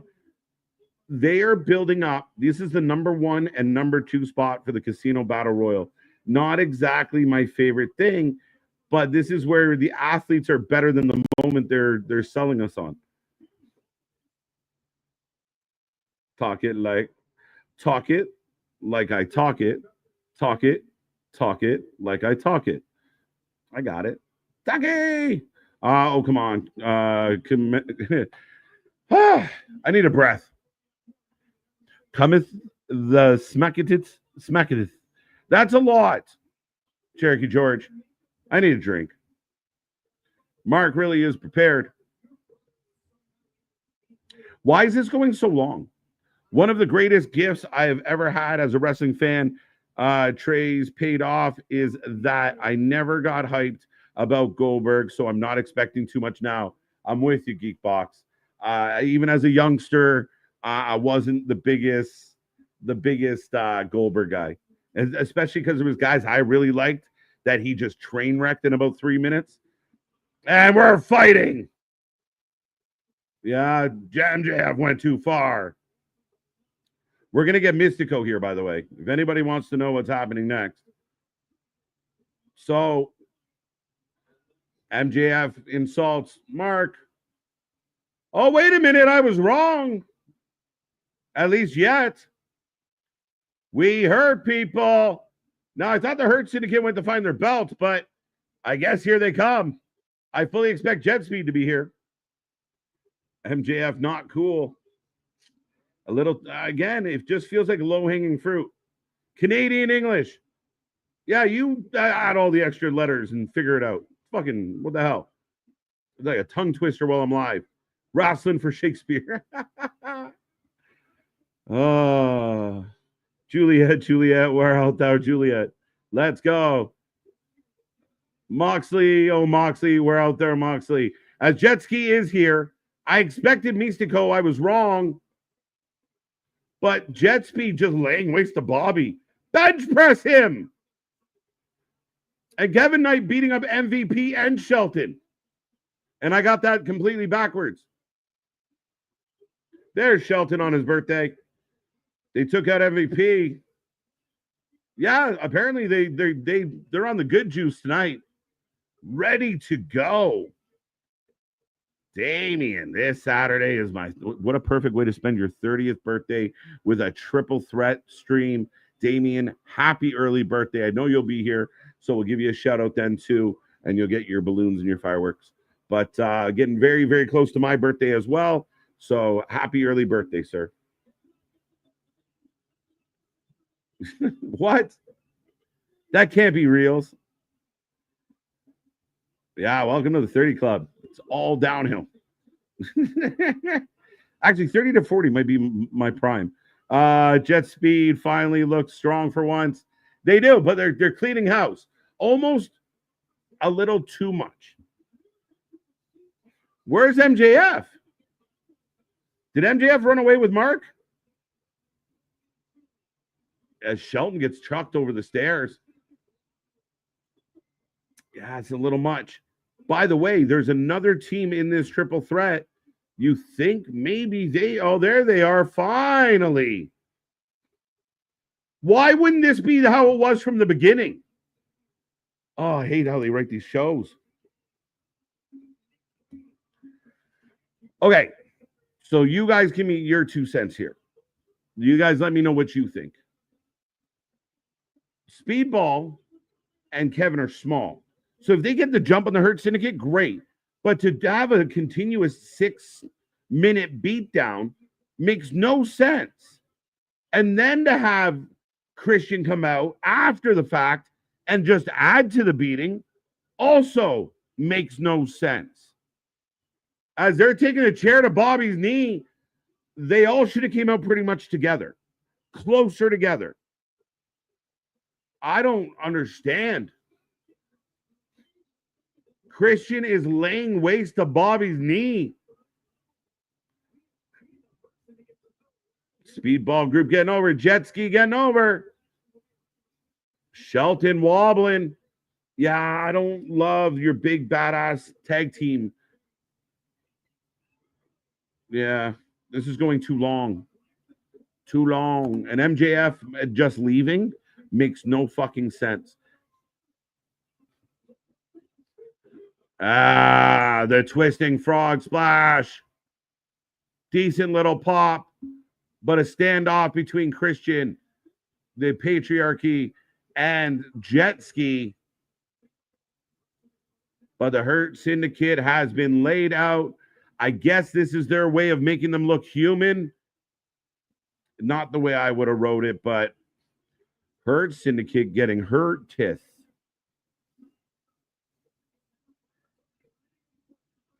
There you go. There you go. Number 1 spot, MJF. Number 2, Mark Briscoe. Hurt Syndicate getting her tith. This is a long beatdown. It went a little too long for sure. I think the Jet Ski comes out and gets the jump on the Hurt Syndicate. That the Hurt Syndicate, being the bigger team, when they get their wits about them, it looks like they're going to overcome and take out Jet Speed again. Instead of that happening, Christian runs down with his crew. They, throw in a chop block or an angle or a misdirection, and now you get back on the champions, and now it's a good reason for you to be like, oh, fuck, the champions are in trouble. To have 2 little guys just lay waste to the champions and then have the other group come out and help when they didn't need the help, not the best of ways to go about it. I would love to help with the fucking booking on this shit. So close. But up next, ladies and gentlemen, I will put a poll up, and I will read this in 2 seconds, my friend. Thank you so much for the £5. It always sounds better when someone gives you a, think about it. I almost said it out loud. I had to pause myself. You get £5. You hear me? You hear me? Sounds better than $1 or a loony. Does Megan Bain come out to Evanescence? Statlander watching as she is the number 1 entrant. Now remember, the AEW Battle Royal, Casino Battle Royals, first pinfall wins, so a lower number is better. The other question I will ask the chat as you're listening to me, and I realize I'm kind of just one thought to the next because a lot is happening here tonight. How do you feel about the introduction to Thekla to the dub, to the AEW universe?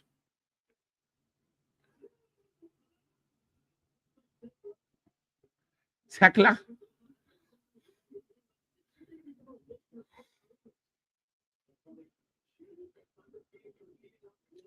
Coming out heavy. Somebody put Rhea Ripley in the dryer.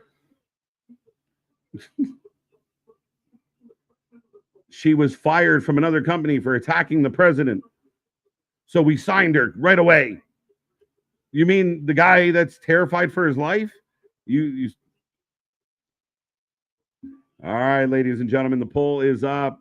Let me know. Geekbox again. Thank you so much for the pound. Pause. Thanks for the stream. By the way, KJ, needed a pickup, and it's been quiet, but home pickup it as it's been quiet, but home at the moment as I got hit off my bike on Monday. I promise I can read, folks. I've done this before on Monday, so this had been a mood booster. So sorry that you got hit off your bike. I hope you're okay. I hope you're doing better. I'm glad it's quiet and chill. I'm glad you're here to join us. I appreciate it. And thank you so much. But I'm glad you're doing better and you're feeling okay. But folks, that's why we're here. That's why this community exists, is to make you feel a little bit better. I'm sitting here sweating through my shirt, dying, but having a good time, enjoying the wrestling. I might not even be watching this show right now if I wasn't covering it. How long it take to take out a knee? A hot minute, Vance. But once again, thank you. Good old YouTube. I sent the super chat about 15 minutes ago, and it's caught up with the pay. Sometimes there's a delay. You're like, maybe I got it for free. Yeah, no. They get it. They'll get it. This does sound like evidence, doesn't it? I didn't make that shit up. Shout out Amy Lee. How you doing? Thekla for the win. Tekla. How's the show been? Show's been not bad, not good. Not bad, not great. We've had 2 matches so far. We just had a talk with Mark Briscoe and MJF. They fought off. The Hurt Syndicate got beat up by Jet Ski and the Patriarch. Mercedes struggled and got roasted by Toni Storm. That was fun. I can't remember who won the Brody Lee match, but it might have been Brody. But Thekla coming off the rope to the floor, and up goes Queen. Didn't know she was a high flyer. Cannonball. Speedy recovery. I like it. Thanks, man. Side effects of being a biker, always a risk of some idiot sending you flying. Left a nice gouge in the road, too. I have no doubt. And I've seen friends be run off pretty hard. But yeah, never a good time. I promise you that without your channel, I would definitely. Jose, I believe you and I appreciate you. What's up, ABJ, by the way? Bash, hey, good to see ya. Toxic Spider, Thekla, as we go to pitcher and Bane, 54%. Thekla, 38. Conti, 0. And Queen, 8. Okay. All right. Let me ask you this question. What are you more interested in or excited for? The women's casino battle royal or the Evolution battle royal? I'll leave that for you. I think it's too late to add FTR. You cannot add FTR tomorrow. To me, it's a bad move. To me, it's a bad look. To me, it almost screams of FTR might have bellyached, and I don't know this. I'm not like the other reporters out there. I'm not a reporter at all, but I don't just give you my opinion and then act like it really happened. Shout out Dave, shout out Sappy. No, 100%. I don't know, but it like adding them on the Collision, which just happens to be on a Thursday night, would be a terrible decision for me. There's no build, there's no beef. The other 2 teams just took out the Hurt Business. I don't think it's a really good idea. KJ, I feel like Deonna Purrazzo. I feel for Deonna Purrazzo. She's not going to be in. Whoa. She's not going to be in the gauntlet match. I just feel for her. Is that confirmed, Denisha? Like, do we know that she won't be in it? Or are we just assuming? The point is, whether she's in this battle royal or not, and I know my buddy Anthony's out there, it is terrible. Like, the use of Deonna Purrazzo is insane. And I feel like if she was an active wrestler in another company, the volume, the echo of how bad she's been booked would be a lot more prevalent. But she is a long list of women that have been buried. And it sucks. And I'm telling you right now, I'm not a woman. I've never been a woman. But if I was a woman, if Fuzzy was a woman, if anybody gets that quote, you're my best friend forever. Fuzzy was a woman. But if I had a contract opportunity and I had a choice, like people talk about Blake Monroe or Stephanie Vancouver that chose WWE, how could you not? All you have to do is watch this show for a month and realize they don't book the women. I doubt Deonna will be in it. She should, but then again, I don't know how many women are going to actually be in it. What's up, Botchin? Oh, I like the name.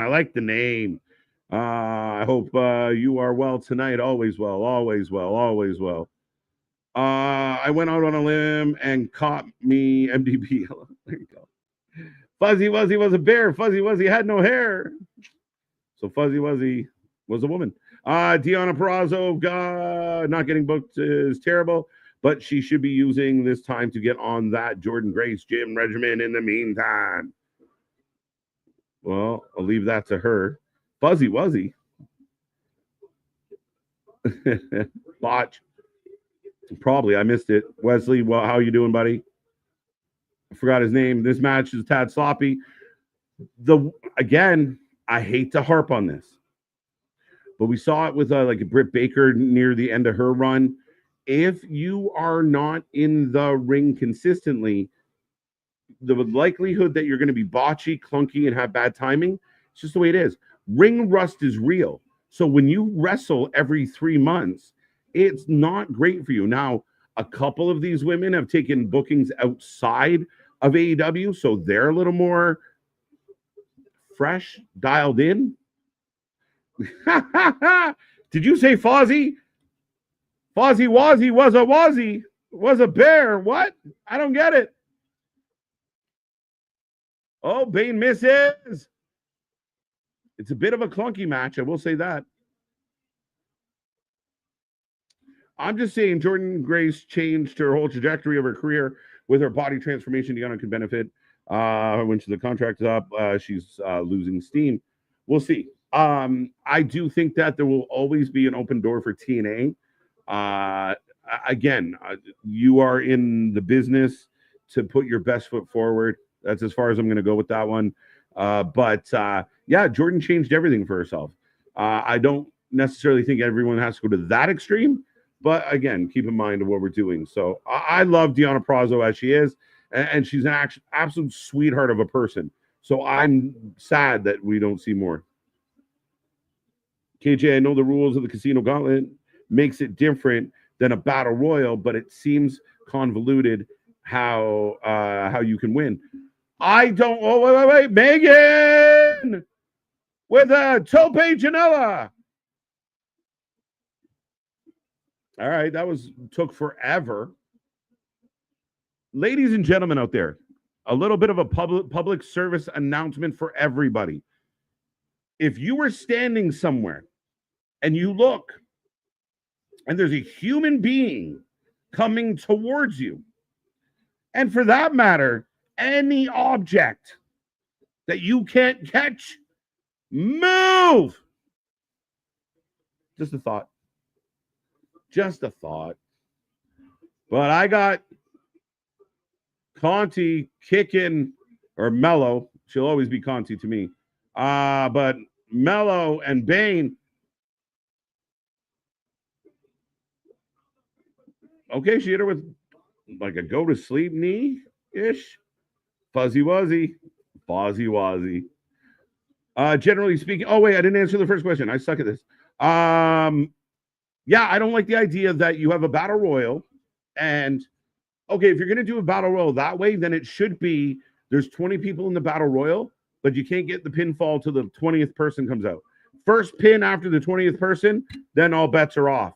But we saw it with the men's. Will Ospreay won the last battle royal, I believe. I could be wrong, but he did win one. And he was like number 12. There was like 8, 9, 10 people that hadn't come out yet that were advertised to come out. That to me is a bit of a tricky.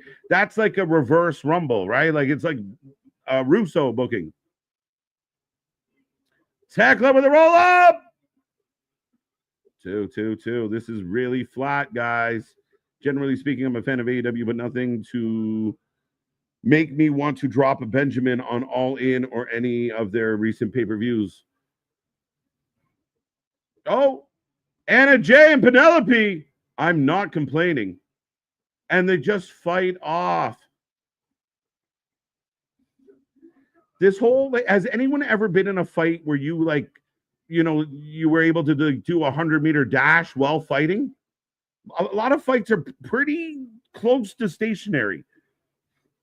And Bane gets the win. So, okay, Bane gets the win. I'm okay with this.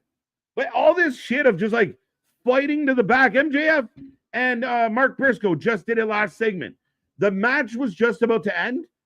Anna Jay and Penelope could be still fighting, to which Megan Bane grabs Anna by the hair, smashes her, and they both walk off. As Evanescence plays, Deanna Praza got herself in trouble by tweeting, where should I go next? Tony Khan probably, we know that. And we do know Tony's a little petty. We love the guy, but rumor is he's a little petty. He loves that old Tinder ghosting. Had a really good time. Never hear from you again.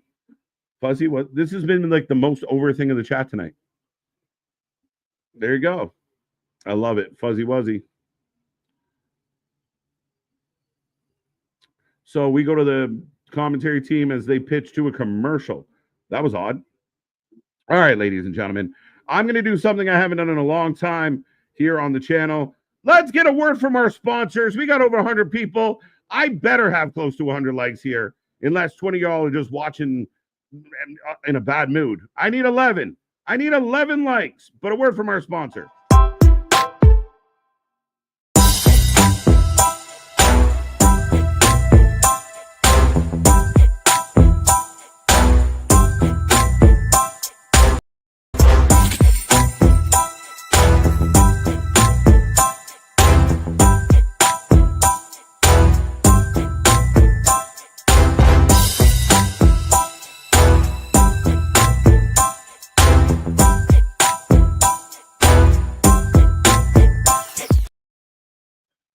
Welcome back, folks. Thank you for that. And again, go get your merch. Awesome quality shirts. We got a bunch coming out. I know I've been saying for a while, the store is getting a revamp, so some of the shirts will go away, including that 2024 Brunch with the Boys. The 2025 one is about to come out soon. I'm working on it, but we got more shirts coming your way, and I got a long list of every time Nick thinks we should make a t-shirt. I've written a bunch down. I got a long list, but yes, thank you for that. Go check out our merch. I know some of y'all in the chat already have t-shirts. The hoodies are awesome. The tank tops. We even have crop tops for you or your girl, depending on how you like to wear them. We got pants. Do we have pants? We're working on pants, and we are working on things like jerseys, maybe a thing. So get all your good stuff. I will take a second to remind everybody we are here at noon. 12, lunch. Somebody go tell Stoner Jesus we're starting early. But we are going to be here all day long. It's going to be a fun one. The Triple Threat Marathon all day Saturday from noon to whenever. We don't know when it will end. We don't know when the action will stop. We know we open up during 0 hour. NXT Great American Bash will follow very shortly into the stream. And we are just going to stay all day long, all the way into Saturday night main event. Goldberg's last match. Enjoy that one with us. We're going to have a fun time on Saturday. It's going to be insane. And then, of course, on Sunday, we are back for Evolution. That's going to be a crazy show. 6:30, we go live for that one on Sunday. And then tomorrow, of course, we're going to do previews for all 4 shows. All 4 shows that we're covering this weekend all get a preview. It might be a long one. We're going to try and make it short. We'll see how it goes. But all 4 of these, we're going to run through the card. Thankfully, Triple H has only announced a couple things for each thing, so that helps us get out a little faster. All that being said, we got more content. We watch more live wrestling than anybody else out there. If you want, just share the link. Share it with everybody you know. And it's a good place to hang out. It's a good place to spend some time. Tekla in the back with Renee as we come back, but we got more coming your way. Of course, all next week, we don't stop. I think we're on like 18 of 17 days, And then we go all the way into next weekend. So be here for all of it as wow. Queen Aminata throwing bombs. So we're setting up Tekla Aminata? That's interesting.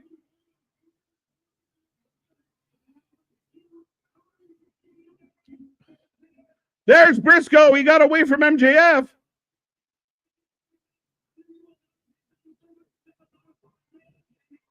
As I got Thunder outside and I got Mark Brisco banging some Thunder.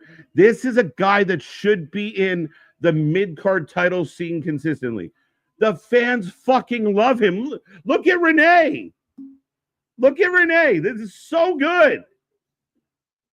Let's go. Yeah. Yeah, do a Joe. Joe's the only one that gets it. Fuck this. Speaking of Joe, the crowd goes wild. No, we're not here yet. Oh, wait, are we here yet? No, that's not it. Oh, yeah, we get Joe versus the wet dog. The shaggy dog taking on Joe.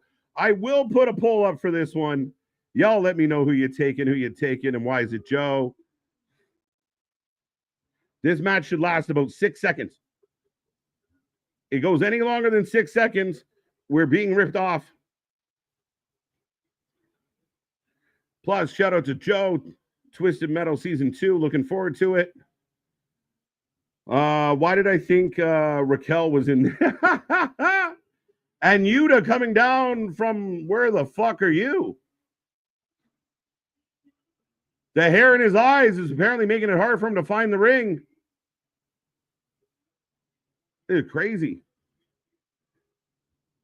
Long lost son of Tommy Chong in the house.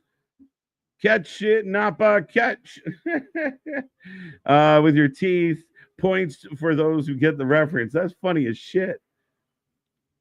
Run-ins, let's go. I don't know. Was there more to that? Botch. Oh, KJ, I'm guessing no time limit on the Texas Death Match, seeing as how we're probably going to go and get 27 run-ins. Yeah, 100%. I think that no time limit. I mean, generally a title match will have an hour. I guess all bets are off with the Texas Death Match. And I think the fact that it's a Texas Death Match opens the door to so much. So many opportunities here. And so many names that have kind of been involved in this story one way or the other. Like I said, we could go all the way back. It could be a guy like Danielson that throws the death blow, to Moxley that then leads to the buckshot, right? Now we've come full circle, and maybe I give Tony some points for at least tying up the convoluted story with a nice little bow. Trying to give credit where is I do. All right, get your votes in. We get the ding, ding, ding. Oh, yeah, no complaints. No complaints. Anna and Penelope can fight all day long. Meltzer gave this match 5 stars already. Yeah. Triple H or Vince McMahon? Triple H. We shirt people. I love that. I fucking love that, dude. I gotta make the commercial chant that. Talk about freeloading. If you laughed at any of KJ's jokes, leave a like. Let's go. There's at least 10 people just hate watching me right now. Fuck this guy. Where are we at? Do we encourage anybody? 101. Let's go. We're still missing 70 all. 8. If you haven't hit that like button yet, do so. And fucking 70, you hit the dislike button. That's not fun. Tekla did hardly anything in that match. Tekla has been a little bit inept as a big deal. Like, this is another thing when the internet audience would have you believe that this, like, Rhea Ripley 2.0 is coming to AEW and she's going to take over. Didn't happen. Megan Bain. Oh, my God. Megan Bain, the second coming of Beth Phoenix. She's going to take over. Didn't happen. Oh, my God. They signed Deonna. Didn't happen. Oh, my God. No, none of it happens. You get 1, maybe 2 women's match a week. It's light on the women. Your tag team division I keep harping on because I love tag team wrestling. But Joe does the walk-off. Thank you. Joe gets it. And I'm still here, folks. We're still rolling. This is what I would call the re-up moment with KJ White. I hate Syndicate. Why? I just think the Syndicate need better challengers. I think the Syndicate need better opponents. Like, I like what Jet Speed's trying to do, but I think, you got FTR. Like, hey, do we get to play? Hey, what about us? I do me, Inc. I think the forgotten hero, Orange Cassidy, comes back. Orange Cassidy is a great candidate to come back. He's been on the shelf for a while. I think we needed an Orange Cassidy break. And as much as people want to debate the good or bad of Orange Cassidy is fucking over with this fan base and is going to get a dynamic, gigantic pop. It looks effing silly and so fake. Rance, you're not wrong. I'm hate watching. I hate MTV's comments. I like it. I owe KJ another like. Let's go. Go like tomorrow's stream already. Get it done early. Someone should make a GoFundMe for Wheeler. Yuta's hair, it's out of control. Right? Get him a we'll all chip in and get him a gift card to, First Choice Hair Cutters. With what the hell kind of punches was Anna and Ford throwing? Because their focus, here's where you can help your talent. Their focus isn't fighting. Their focus is we're going to pirouette together all the way to the back. So that becomes their focus. So they're not really stand there, dig in, plant your feet, throw your punch, throw a few punches. There is nothing wrong with Anna and Penelope being at ringside, either fighting or just finished fighting when the match ended. They don't need to fight off. Mark and MJF just fought off. And they didn't even need to fight off. Right? Leave MJF and Mark in the ring while all that shit's going on with the Hurt Business and make MJF a victim just as much as the Hurt Syndicate were. Let me check the poll. Better 90. Who picked Yuta? 6% picked Yuta. What happened? What are you on? And how do I get some? Nope. Joe did the thing. I love when Joe does the thing. KJ nominated for the next AEW match booker. Listen, I don't know shit about shit, Klaatu. I do offer alternatives to what I'm being presented. And I do think that from a writing standpoint, I do get it. I do love to write. I've been known to write some stuff.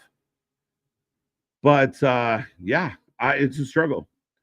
Yeah, he really does. And it's good. We need more people in the company to do a walk off after standing there for 7 minutes. You're just watching Megan like flex and take her time and run to the opposite side of the ring and bounce off the ropes. And all three of you stand there going, I wonder what she's going to do. Oh, she hit me. That's like being like the 50th person that gets stabbed during like a stabbing spree. You saw the other 49, and yes, thank you. I did hijack that joke. But yeah, what are you doing? You know what's coming. KJ misunderstood me. I'm taking my mic back. What the fuck? No takesy backsies. We can have talkies, no takey backsies. No way, Jose. Now that's funny. Bro, every time I see Yuta, it makes me want to watch Knocked Up Facts. Wheeler Yuta's hiding pink eye under there. Holy shit. And the Thunder Roll. Stay safe out there, people. I remember when TK took shots at JD from New York, implying his thoughts were irrelevant. Ben, I did not know that TK did that. I would love to know or see that. And like I said, there's actually a knob out there that made me agree with JD. Me and JD don't really see things differently, and I definitely don't present my side of the argument in the fashion that he does, I hope. But he kind of has a good point of this whole like mommy behavior from some reporters is fucking brilliant. Yuta for the win. Random question. When are the Golden KJs? That's a phenomenal question. That actually will be popping up live on the channel in the next day or two. I'm working on that right now. We are going to do it the last Thursday of the month. with the schedules and life and everything else, we wanted to do it early July, encapsulate 6 months. We're going to do it a little bit later. So, yeah, 2 weeks. Not this Thursday, not next Thursday, the Thursday after, I think. The last Thursday of July will be the midlifeies, the half-year awards, where we'll give out some golden KJs for those who have had a good or bad year so far, depending on the award. If you haven't seen the award shows we do, they're fun as fuck. So be there for that. As Joe's still fighting Yuta for some reason. I think it's a swerve, and Stat will attack Marina during the main event on Saturday. Okay. I don't know. Yuta does not move me. Yuta does not move anything. And by the looks of him, he would struggle to move furniture. Damn it, he invoked the takesy backsies. I did. Yeah. Welcome to the club. You got pink eye too? No, I'm just really high. My pink is actually red. This match has officially gone over 6 minutes. This match is fucking nuts that it's still happening. Oh, we get this. Oh. And Joe, get the fuck out of here. KJ was a long time ago from that's awesome though. And we know that JD's had issues like, being pulled from the commentary at House of Glory when Sasha was there. He's got an axe to grind. And Wheeler taps. All right, easy finish. Took a little long to get there, but he choked him out like a bitch. I'm good with it. Yeah, I mean, JD, the interesting thing about JD is he blocked me because I asked him, how do I take his Raw review seriously as Gabe Kidd? The fuck does Gabe Kidd keep showing up for? As he's just punching Joe in the trap. And here comes Hobbs. Here comes Shibata. Everybody's favorite bun. Gabe runs off doing his best Moxley impression. So you brought Gabe Kidd in before Anarchy in the Arena. He wasn't in Anarchy in the Arena. He showed up, but he wasn't in it. Now, the night, like the Wednesday before All In, Gabe Kidd's here again. Why? He don't work here. I don't give a fuck how good he is. Sign him. Yuta has zero personality. But yeah, I asked the guy, why should I take his WWE review seriously if he's wearing an AEW hoodie? Because he wore it all the time. It was like his fucking security blanket. And then now he fucking hates AEW and the fans want to kill him. So it's hilarious how things change. Midlifeies. Yes. We're going to be here. Yes, I believe he is. If Mania beats out Revolution as pay-per-view of the year so far, I'm going to have some serious questions for this chat. Listen, the voting will start on Monday if all goes well. Tuesday, if I have a great weekend. But yeah, we're hoping to start the voting this week or next week leading in. We take your votes for the most part, and we'll see how it goes. It's all up to you guys. We take some heat sometimes, but we will see what the pay-per-view of the first half of the year has been. I might not pick either one of those two. And WrestleMania almost always wins by default, which is not fair. I don't know how to beat that. Yuta getting away with an eye poke. Yeah, he's trying to give him pink eye. AEW is run by Wile E. Coyote, playing the part of Roadrunner's Tony Schiavone. Oh my God. Geekbox, sorry to repeat myself, never be sorry. Did you see Matt Cardona versus Shotzi has been made official now? Yes. So they've been teasing this for quite a while. We kind of knew it was going to happen. We were here live for Maple Leaf Pro, where Cardona cost Shotzi her match against Giselle Shaw. So we're looking forward to them finally fighting. We'll see what happens. She already has a broken arm. It does say Indie Queen or Indie God on her cast. But yeah, Shotzi's out doing her thing. But we'll see. He taps quick as he should. Yes or no, Chris joins Death Riders on Saturday. I kind of believe whoever just said it in the chat. might be onto something that she comes out, you think she's going to do, but she doesn't. The question becomes, where does Stat go? What does Stat do? Stat is a lady that this is what the Mercedes Moné hostile takeover has killed. Mercedes, and I'm not saying it's her fault, guys. I'm not blaming Mercedes. Somebody let Sap know I'm not making fun of or picking on Mercedes. It is not her fault. But Chris Statlander, Thunder Rosa, Deanna Prazo, Taya Valkyrie, Megan Bain, Tekla, all these women are null and void in this company because of the booking of the women's division circling around two belts. And one woman holding, unbeatable. Oh, so we transition into the main event. Not bad. All right, new poll going up. As here comes Will Ospreay. It's crazy. The guy that should be in the main event at All In is here. And, wow. The Ariel Assassin. Thank you, buddy. All right, so Team Ospreay. So he's going to team up with Swerve on the weekend, but Swerve nowhere to be found right now. That's interesting. But get your votes in, folks. The poll is up. I feel like we're just going to end this show. I said it last night for NXT. We're bringing all the women in. We're going to have a brawl.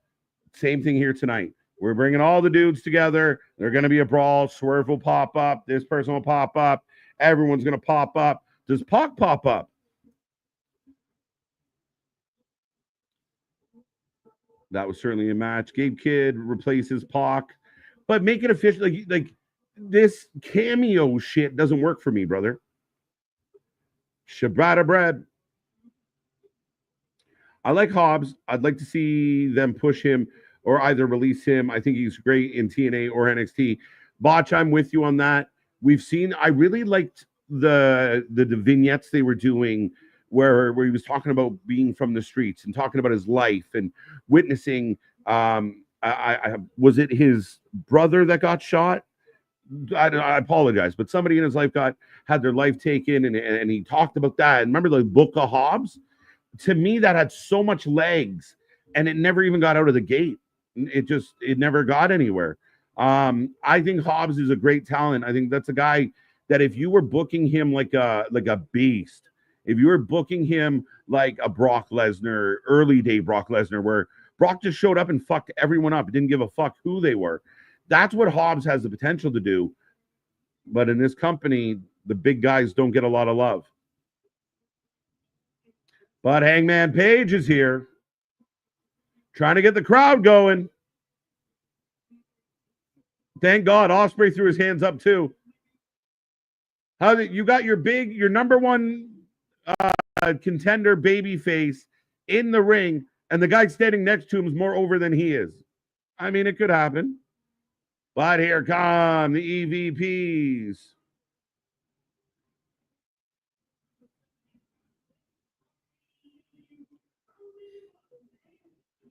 The Founding Fathers.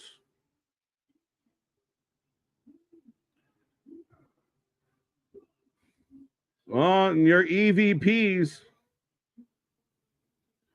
your erect virgin problems coming at you live tonight. KJ, could you see where Swerve actually helps Hangman? Yes. I think that becomes, if you're going to go all the way with the redemption arc, that becomes part of the arc. I really do. I think just about any babyface is free game right now. Fair game, Kyle. I think Swerve could help. I think Ospreay could. Like, everybody in the company should almost want to help Hangman. But here come the Death Riders. 2-2, Gabe Kidd. Match overrun. Yeah, we got 14 minutes left on this clock. You shouldn't test God. Don't do it. I like it. Who's Gabe Kidd? That's the problem. Who's Gabe Kidd? It's a good question. Gabe Kidd is outstanding talent. Guy's a really strong promo. He looks like Moxley's brother. You could work something into that. But Gabe, like I said, they brought him in before Anarchy in the Arena. Everybody made a big deal about it. He wasn't even in the match, so that didn't make sense for me. And then now he's back. Like, we haven't seen him since. And the night before the show, before All In, you're going to bring him back? Why? But does he replace Pac in the trios match? When isn't there an overrun? There's always an overrun, which is fucking dumb. I vote for chaotically KJ. Controlled chaos. Some good lightning. Hobbs versus Oba. Let's go. KJ would run laps around JD from New York any day. I don't want to run too much, but I definitely will talk the shit right out of him. Boo Earns. I was saying Boo Earns. Hobbs would be great in WWE, again, if booked properly. The booking has to come with it. But I think he's a hell of a talent. Will Ospreay is still my choice as the best in the business. Thoughts from you and KJ or others in the chat? Well, here's the thing. I agree in a lot of ways.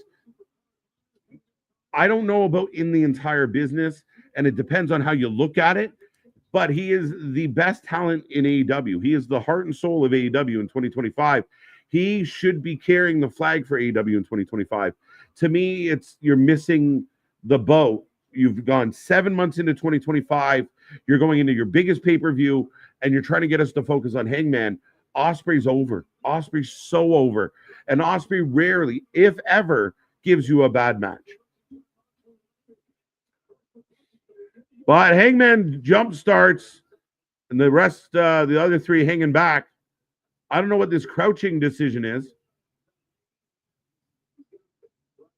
Yeah, I mean, people talked about that before. Another big body. Shouldn't Swerve be in this match? I thought so. This match, when I first was setting up the stream for tonight, I went back and had to check a secondary source because I didn't think that this match was real based on who's in it. Right? You broke up the trios champions and Joe has a singles match. Like, it's just not the smartest way to approach what you're doing. I am convinced John Moxley has Tourette syndrome. He definitely sells it. And I got somebody close to me that has a case of Tourette's. He definitely fits the bill. Young Bucks couldn't lace the Usos' boots. Not even close. Anybody out there that's convinced that the Bucks are like a generational talent have not watched good wrestling. Have not watched enough wrestling. The Bucks are all hype and no substance. What a move, though, by all three men in to break it up. Hangman throwing bombs at Mox. Mox rolls out. My suggestion, if I was producing this match, is Hangman and Mox are not allowed to touch. Everybody rolls out. Moxie's favorite wrestling move, the roll out to the floor. Tell me I'm telling lies. I will be sad if Will Ospreay cannot challenge for the world title for a year. So will a lot of people. Now, there is a theory out there, and we will talk about this tomorrow. Moonsault by Hangman. Everybody down.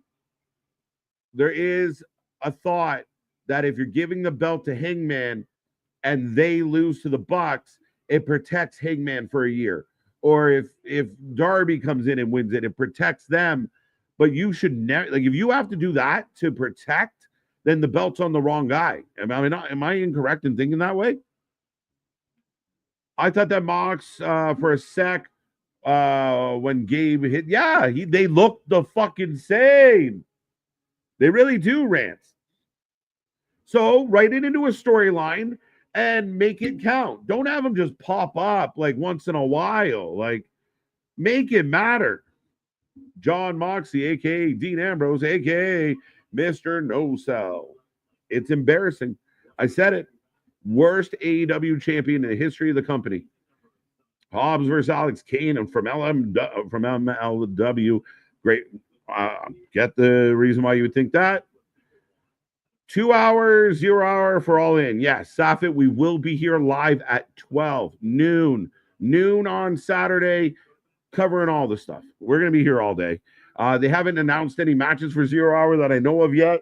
You guys can let me know if that's changed. But as far as I know, I do not believe much has changed or been added to this card tonight. 8 matches as it stands now. Nothing on the pre-show. So we'll see how that factors in.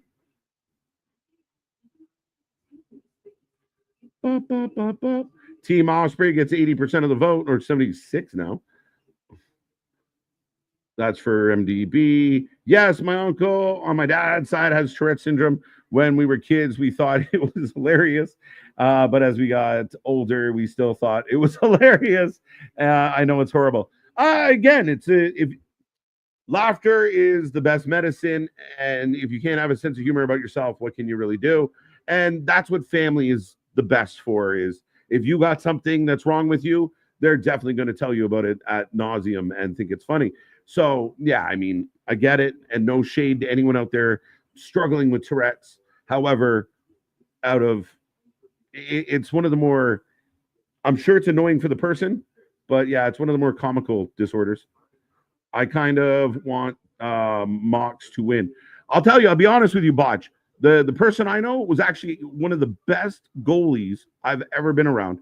The guy could really play goalie, but he was twitchy as fuck. The Young Bucks are not even close to the Usos. Am I correct? Yes, yeah, I would agree with that.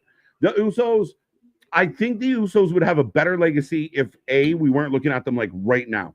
Like, we're still looking at the Usos. So it's so hard to evaluate them compared to historic tag teams. But there are tag team, the Hart Foundation. You go through the Usos, even the New Day. The New Day had so many accomplishments. Like, we could sit here all day to, break down, the New Age Outlaws, even, to me, are better than the Bucks. They kind of run the similar gimmick, but they were more effective and more over and more manly, more physically, imposing. There's a long list. To me, the Young Bucks don't make the top 20 of greatest teams of all time. They don't. They were supporting cast for the better guys, period. They were never the leaders. They were never the main eventers. This is this fallacy some people have created. Go watch the New Japan stuff. They are supporting cast. Bark. Osprey does the flip so pretty. Again, what an athlete. I'm a huge Will Ospreay fan. And he is a guy that I understand why he would choose AEW over WWE. I fully get it. And people can say whatever they want about it. I mean, I get why he did it. But I want to see him used as the superstar he is. Hangman catches Matty Buck.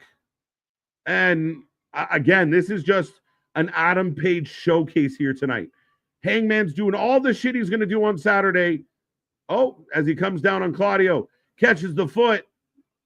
Nicholas bangs his forehead. But this is essentially, you didn't need to do an 8-man tag. You could have done Hangman versus Claudio one-on-one. There's a table. Where'd the table come from? TK has booked 17 matches. Cartman fake Tourette. New Age Outlaws goated. Dustin Rhodes fake Tourette. Oh my God. He was great at it though. It was good shit. The Young Bucks make me wish the APA or the Dudleys were still in their prime just to see that ass whooping. APA is better than the Bucks. Dudleys, the Hardys. Like, we could sit here all day. The list of teams better and more impactful is so long. Is so fucking long. And yeah, I would love for the arrogant little shits that are the Bucks to bump into Bradshaw and I almost wanted to call him Farouk, but our buddy Ron Simmons. Damn. But yeah, I would love to see that. The APA, because they would let you know who you are and where your standing is.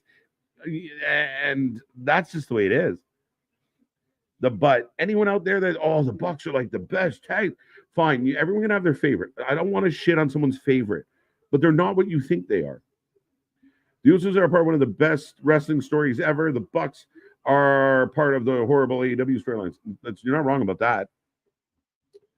And the thing with the Usos is they could go, and they really could go. And when they transitioned into the Uso penitentiary stuff, it just went to another level. I think the one thing that hinders the Usos is so much of their rivalry was the New Day. And it was at times where like the WWE tag teams were a little bit weak. Vince didn't really love them. The Bar, got thrown in there. There was like a lot of odds and sods. So that hinders the Usos a little when you think of grand scheme. The WWE picked the New Day, but I think they're wrong. Shibata with the big boot to Claudio. Mercury and Nitro were better. There you go. Not far off. I take Eminem. Oh, you didn't know? Is actually an iconic piece of wrestling lore. We still quote those guys. Like, we on this channel pay homage to those guys. Who the hell dubbed the Young Bucks as the generational talent tag team? Because it's the first time hearing of it. Wrestling Rants, you spend enough time online, you'll stumble on it. It's like a fucking landmine. You can't miss it. Young sucks. The FBI, ECW. Spins him around. This has really been super kick. Double super kick. Ospreay in. He kicks one buck. Super kicks another buck. Irish whip. Up and over. And eats a super kick by both. Hobbs gets super kicked. Hobbs gets super kicked. Is Claudio going to put this big man through the table? I haven't even seen Moxley for like 11 minutes. He's back, but I think I was right. Hobbs is going through the table here, folks. They set up a table. I missed it, but Hobbs went through it. Shibata about to eat the V-trigger. He does. Your ass better call somebody. I loved it. I loved it. This match is, yeah. And Moxley rolls in, puts the Bulldog choke on Shibata. Shibata, the ref ends the match without, and the crowd is flat. The crowd hates Moxley. The fans hate Moxley. The AEW fans, the paying fans in the building don't give a fuck. They're not outraged. They're just, I think Don Callis' family will have some titles around. We'll find out. But everyone's here. Gabe Kidd's here. And here comes the brawl. All right, let's hit the musics. Let's hit the musics. Ospreay back in, jumping on Mox. We got chaos. Right. Here comes the brawl. Called it. KJ, who do you see actually showing up on Saturday? DMD or Deanna? Deanna is more likely to be in the Battle Royal than DMD. I really believe there's issues and static between DMD and AEW. I don't know for a fact. I'm not going to report it like I do, but that's my guess. Where's Swerve? Where's Swerve? Where's Willow? We got a bag, guys. They are setting the tone, setting the fucking tone for what is happening at All Out. And we got plastic bags. They got to get over this shit. They got to get over this shit. Oh, wait, where's Swerve? Wait a minute. Swerve is not at the building.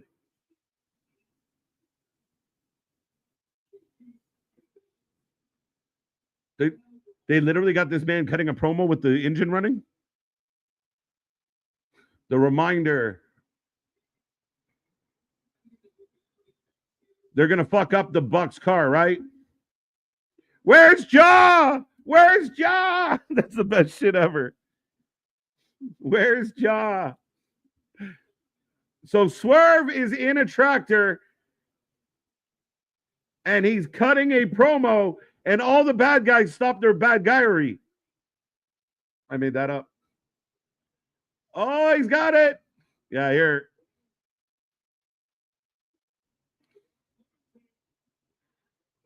And smoosh.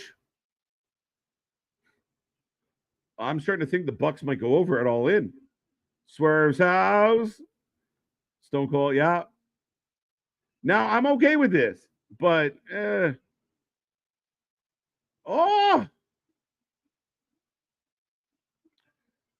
Okay, so the Bucks are upset about their car, but the Death Riders don't give a fuck. Why are they still not kicking ass? Vince did it better. Now the ops are here. Oh my God, they're finally here. Joe telling Claudio to get up. He gets up to get knocked down. Will Ospreay having a, just patting his buddy Gabe Kidd on the back. All right, you roll out now, mate. Bruv, get out of the ring. And Ospreay. Why did he do that? And almost missed everybody. This is fucking nuts. So on the screen, if you can't see what I can see, now he's got their car up on the side and they're still brawling in the ring while they're decimating the car. Swerve gets out of the tractor, flips the bird. This is silly. Mox definitely losing. I don't know. Hangman going over on the go home. You're testing the rules here. No, Moxley's not going to. And Claudio with the European. And gets caught with a buckshot.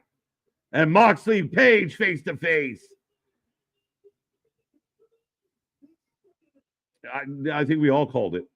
I feel like it's obvious shit. Bad guyery. KJ just got your own catchphrase. Listen, if you've been around long enough, I will make up names and I will make up words. I don't give a shit. Ospreay hurt himself. I don't like. That's where you got to think. You're in the overrun of the go home show. Ospreay doing that moonsault. Everyone's gonna forget if that even happened tomorrow. You're risking an injury of your best guy going into your biggest pay-per-view. And I get it. You always risk it, but you got to mitigate that risk. You got to be smart about it. Take the risks where the risks matter. But Ospreay didn't seem like he was very happy with that landing. I hope he's okay. He seems okay, but he landed hard, flat on his feet. Moxley doing the runaway thing again. Well, actually, he's just sitting. The Bucks are out looking at their car. How are we going to financially recover from this? And that's where the Bucks make it silly. It was already silly. But if they just came out and they were pissed, but they got to add in their little, how are we going to financially recover? Like, it's dumb on dumb. We talk about hats on hats. This is dumb on dumb. Swerve did the Stone Cold. Yes, he did. This reminds me of WCW KJ. I don't mind a good old throwback, fuck up a vehicle. If you bring a fancy vehicle to a wrestling show, you should know. Oh, wait. No. This won't end. This will not end. Oh, there's Swerve. Swerve stomps off the forklift. I like what Swerve's doing. I like Swerve's attitude. I like Swerve just kind of having the swag about it.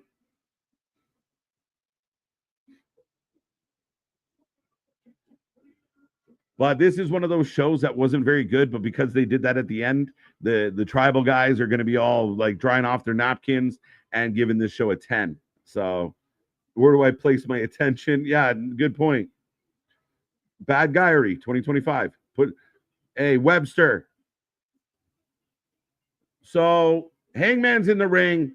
Swerve and Ospreay are in the aisle or the rampway. Moxley and the rest of them have run off as always because the big badass psychopath always runs away.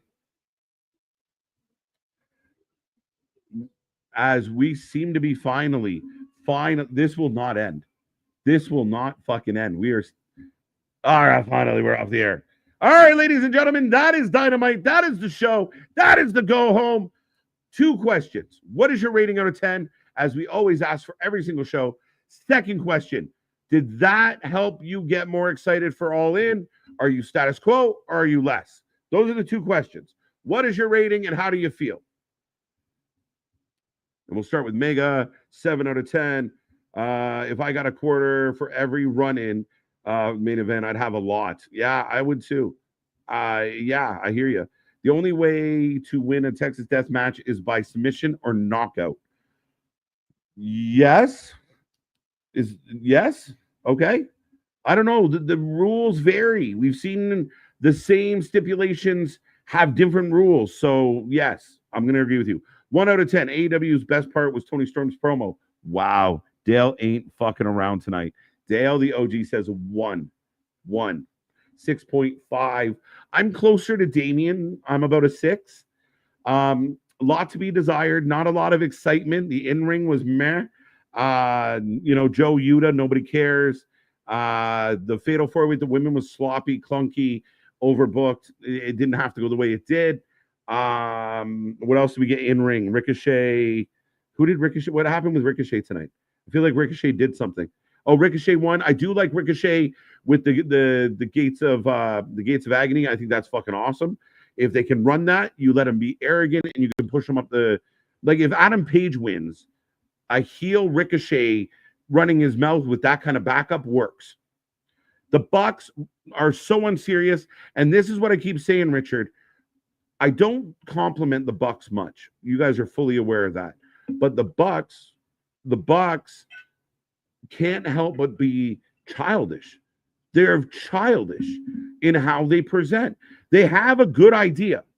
We are the arrogant, spoiled, stuck up EVPs. That's fine. That works. But then they make it kiddie. They make it silly. That's what bothers me the most about these guys. These guys are my age. You know, they're older. They're not little kids anymore. They have family and they act like fucking children. And that's what ruins it. If they could just not be so fucking dumb and childish, they could help AEW sell tickets. Instead, they want to fuck around. Texas Death Match at All In Texas. Listen, if tonight's any indication, strap in, strap on. I know how I say it, and I know why I say it the way I do, but it's going to be insane. Plastic bags, syringes, spikes, nails, firecrackers, sparklers, Eddie Kingston, a whole bunch of shit could go on. Wow, they completely missed Ospreay on the moonsault. Do the spot. Again, if I'm not saying wrestlers can't be booked heading into a pay-per-view, but that spot in an overrun, it meant nothing. It meant nothing. That's why. And Swerve, who should have been in this match, wasn't because they had to do the whole crane spot. The Simpsons did it. Prince Nana. That's our limousine. Who says limousine? Great moment for Swerve. Swerve's great. Swerve, top guy. Ospreay, top guy. MJF used to be, could be, maybe one day again. There is talent here that exists, but like the women's division, Moxley's holding this division hostage. People are going to say that's the point, KJ. He's not doing it in a good way. He's not doing it in a way that helps business. He's not getting over with real heat. You saw it tonight, and anyone else in this chat, come back tomorrow and tell me if I was lying that when Moxley hit that choke, you didn't get those big boos. You didn't get those Dominic Mysterio boos. You didn't get those Don Callis boos. You got just, fuck. That's not a good reaction from your fan base. This Moxley storyline can't end fast enough. I'm praying for Adam Page to win. I don't know where you go if he does, but I'm praying for Adam Page to win. 5 out of 10. That double stomp off the forklift looks stupid. Yeah, but his swag covers it up. That I will give him credit for, right? So he lands the double stomp. It looks a little clunky, and they didn't see him. Anyway, by the way, wasn't it still sunny out? Where are they tonight? They're in Texas. What time is it in Texas? It's dark where I am. 6 out of 7, 5. Now I'm just being picky. 2 out of 10 elbow pads. Ouch. 6 out of 10. Shake my fucking head. Not gonna lie. Could have went about this a whole ending way different.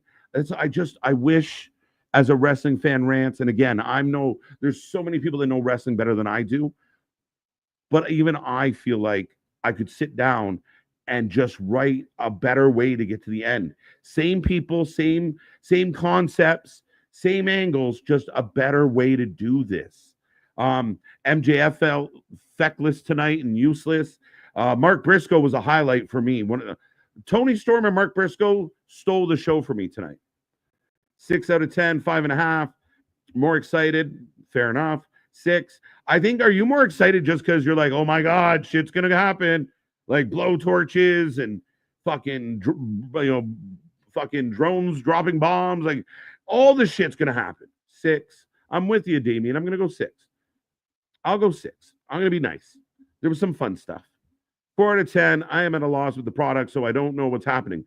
So I sit here every week and I see the chat, and there's so many people that feel the way I feel. This isn't great. And then I turn my attention to the internet, and it's like I'm watching a completely different show. People, oh, this is the best shit ever. Moxley continues to burn. TK 2025 is the best ever. I don't know what I'm missing. I don't know what I'm missing. 5 out of 10. 1 good match and only 2 good segments. A bad go-home show, in my opinion. Time to take the dog for a walk. Good night, everybody. Good night, sir. Come back tomorrow. Good night. I'm tapping out. 6 out of 6.8. 5 out of 10. All right, folks. I need to change my t-shirt. I need to catch my breath. I need to get a drink. 3 out of 10. The Hurt Syndicate seg was horrible. The limo spot was out of place. It's 10 p.m. in the South. Yeah, I thought so. MJF is looking like Mariah May in NXT. Squidward out the window. Let's go. Mox is getting go away. He's not getting good reactions. Bradley, remember, no spoilers tomorrow for TNA as we have a prediction show. Thank you so much, Bradley. We do. We are back for the predictions show. It's going to be a lot of fun, and we are looking forward to that one. The Hurt Syndicate match, the women's gauntlet match, feel like cold matches. Adam Cole and Kyle Fletcher feel cold as fuck, right? We had Fletcher on the show tonight. We didn't even have Cole at all, right? I didn't make that up. 6.8. 6.5. Geek Box. Hey, finished the stream as the number 1. Let's go, buddy. I love it. Wrestling for Life, WFU. Appreciate you, bud. I hope you're healing up okay. The issue with destroying the limo is the Bucks only had it for, that's the other thing is when we saw it with MJF with the Hurt Syndicate, he gets a new car and it's like, you got to sell us on it, right? Show them showing up in that car for like a few weeks. Oh, but I guess the argument is, well, we got this nice brand new Founders limo. There's plot holes everywhere, folks. There's plot holes everywhere. But, ladies and gentlemen, I'm going to tap out. I'm going to say goodnight. Don't forget, we got so much coming your way. Check out our socials. We never miss a beat. All the socials, TikTok, Blue Sky, you name it, we're on it, including X, Instagram, Spotify. Go listen to us on Spotify. Mr. Noob, if you want to listen to something when you're bored, go check out our Spotify. It's just replays of the show. But go check it out. We are on Spotify. We are on Facebook. Go find our Facebook page. Don't forget, Saturday, the Triple Threat. Tomorrow, 4 shows, 1 stream. It's going to be a good time. We're going to break down all this shit. We're going to try and do it in under 2 hours. But it's going to be a fun one, folks. We got tons coming your way. Like, share, subscribe. Be a part of the family. Be a part of the shows. But that is it. That is all we got. We head to All In. We'll see what it looks like.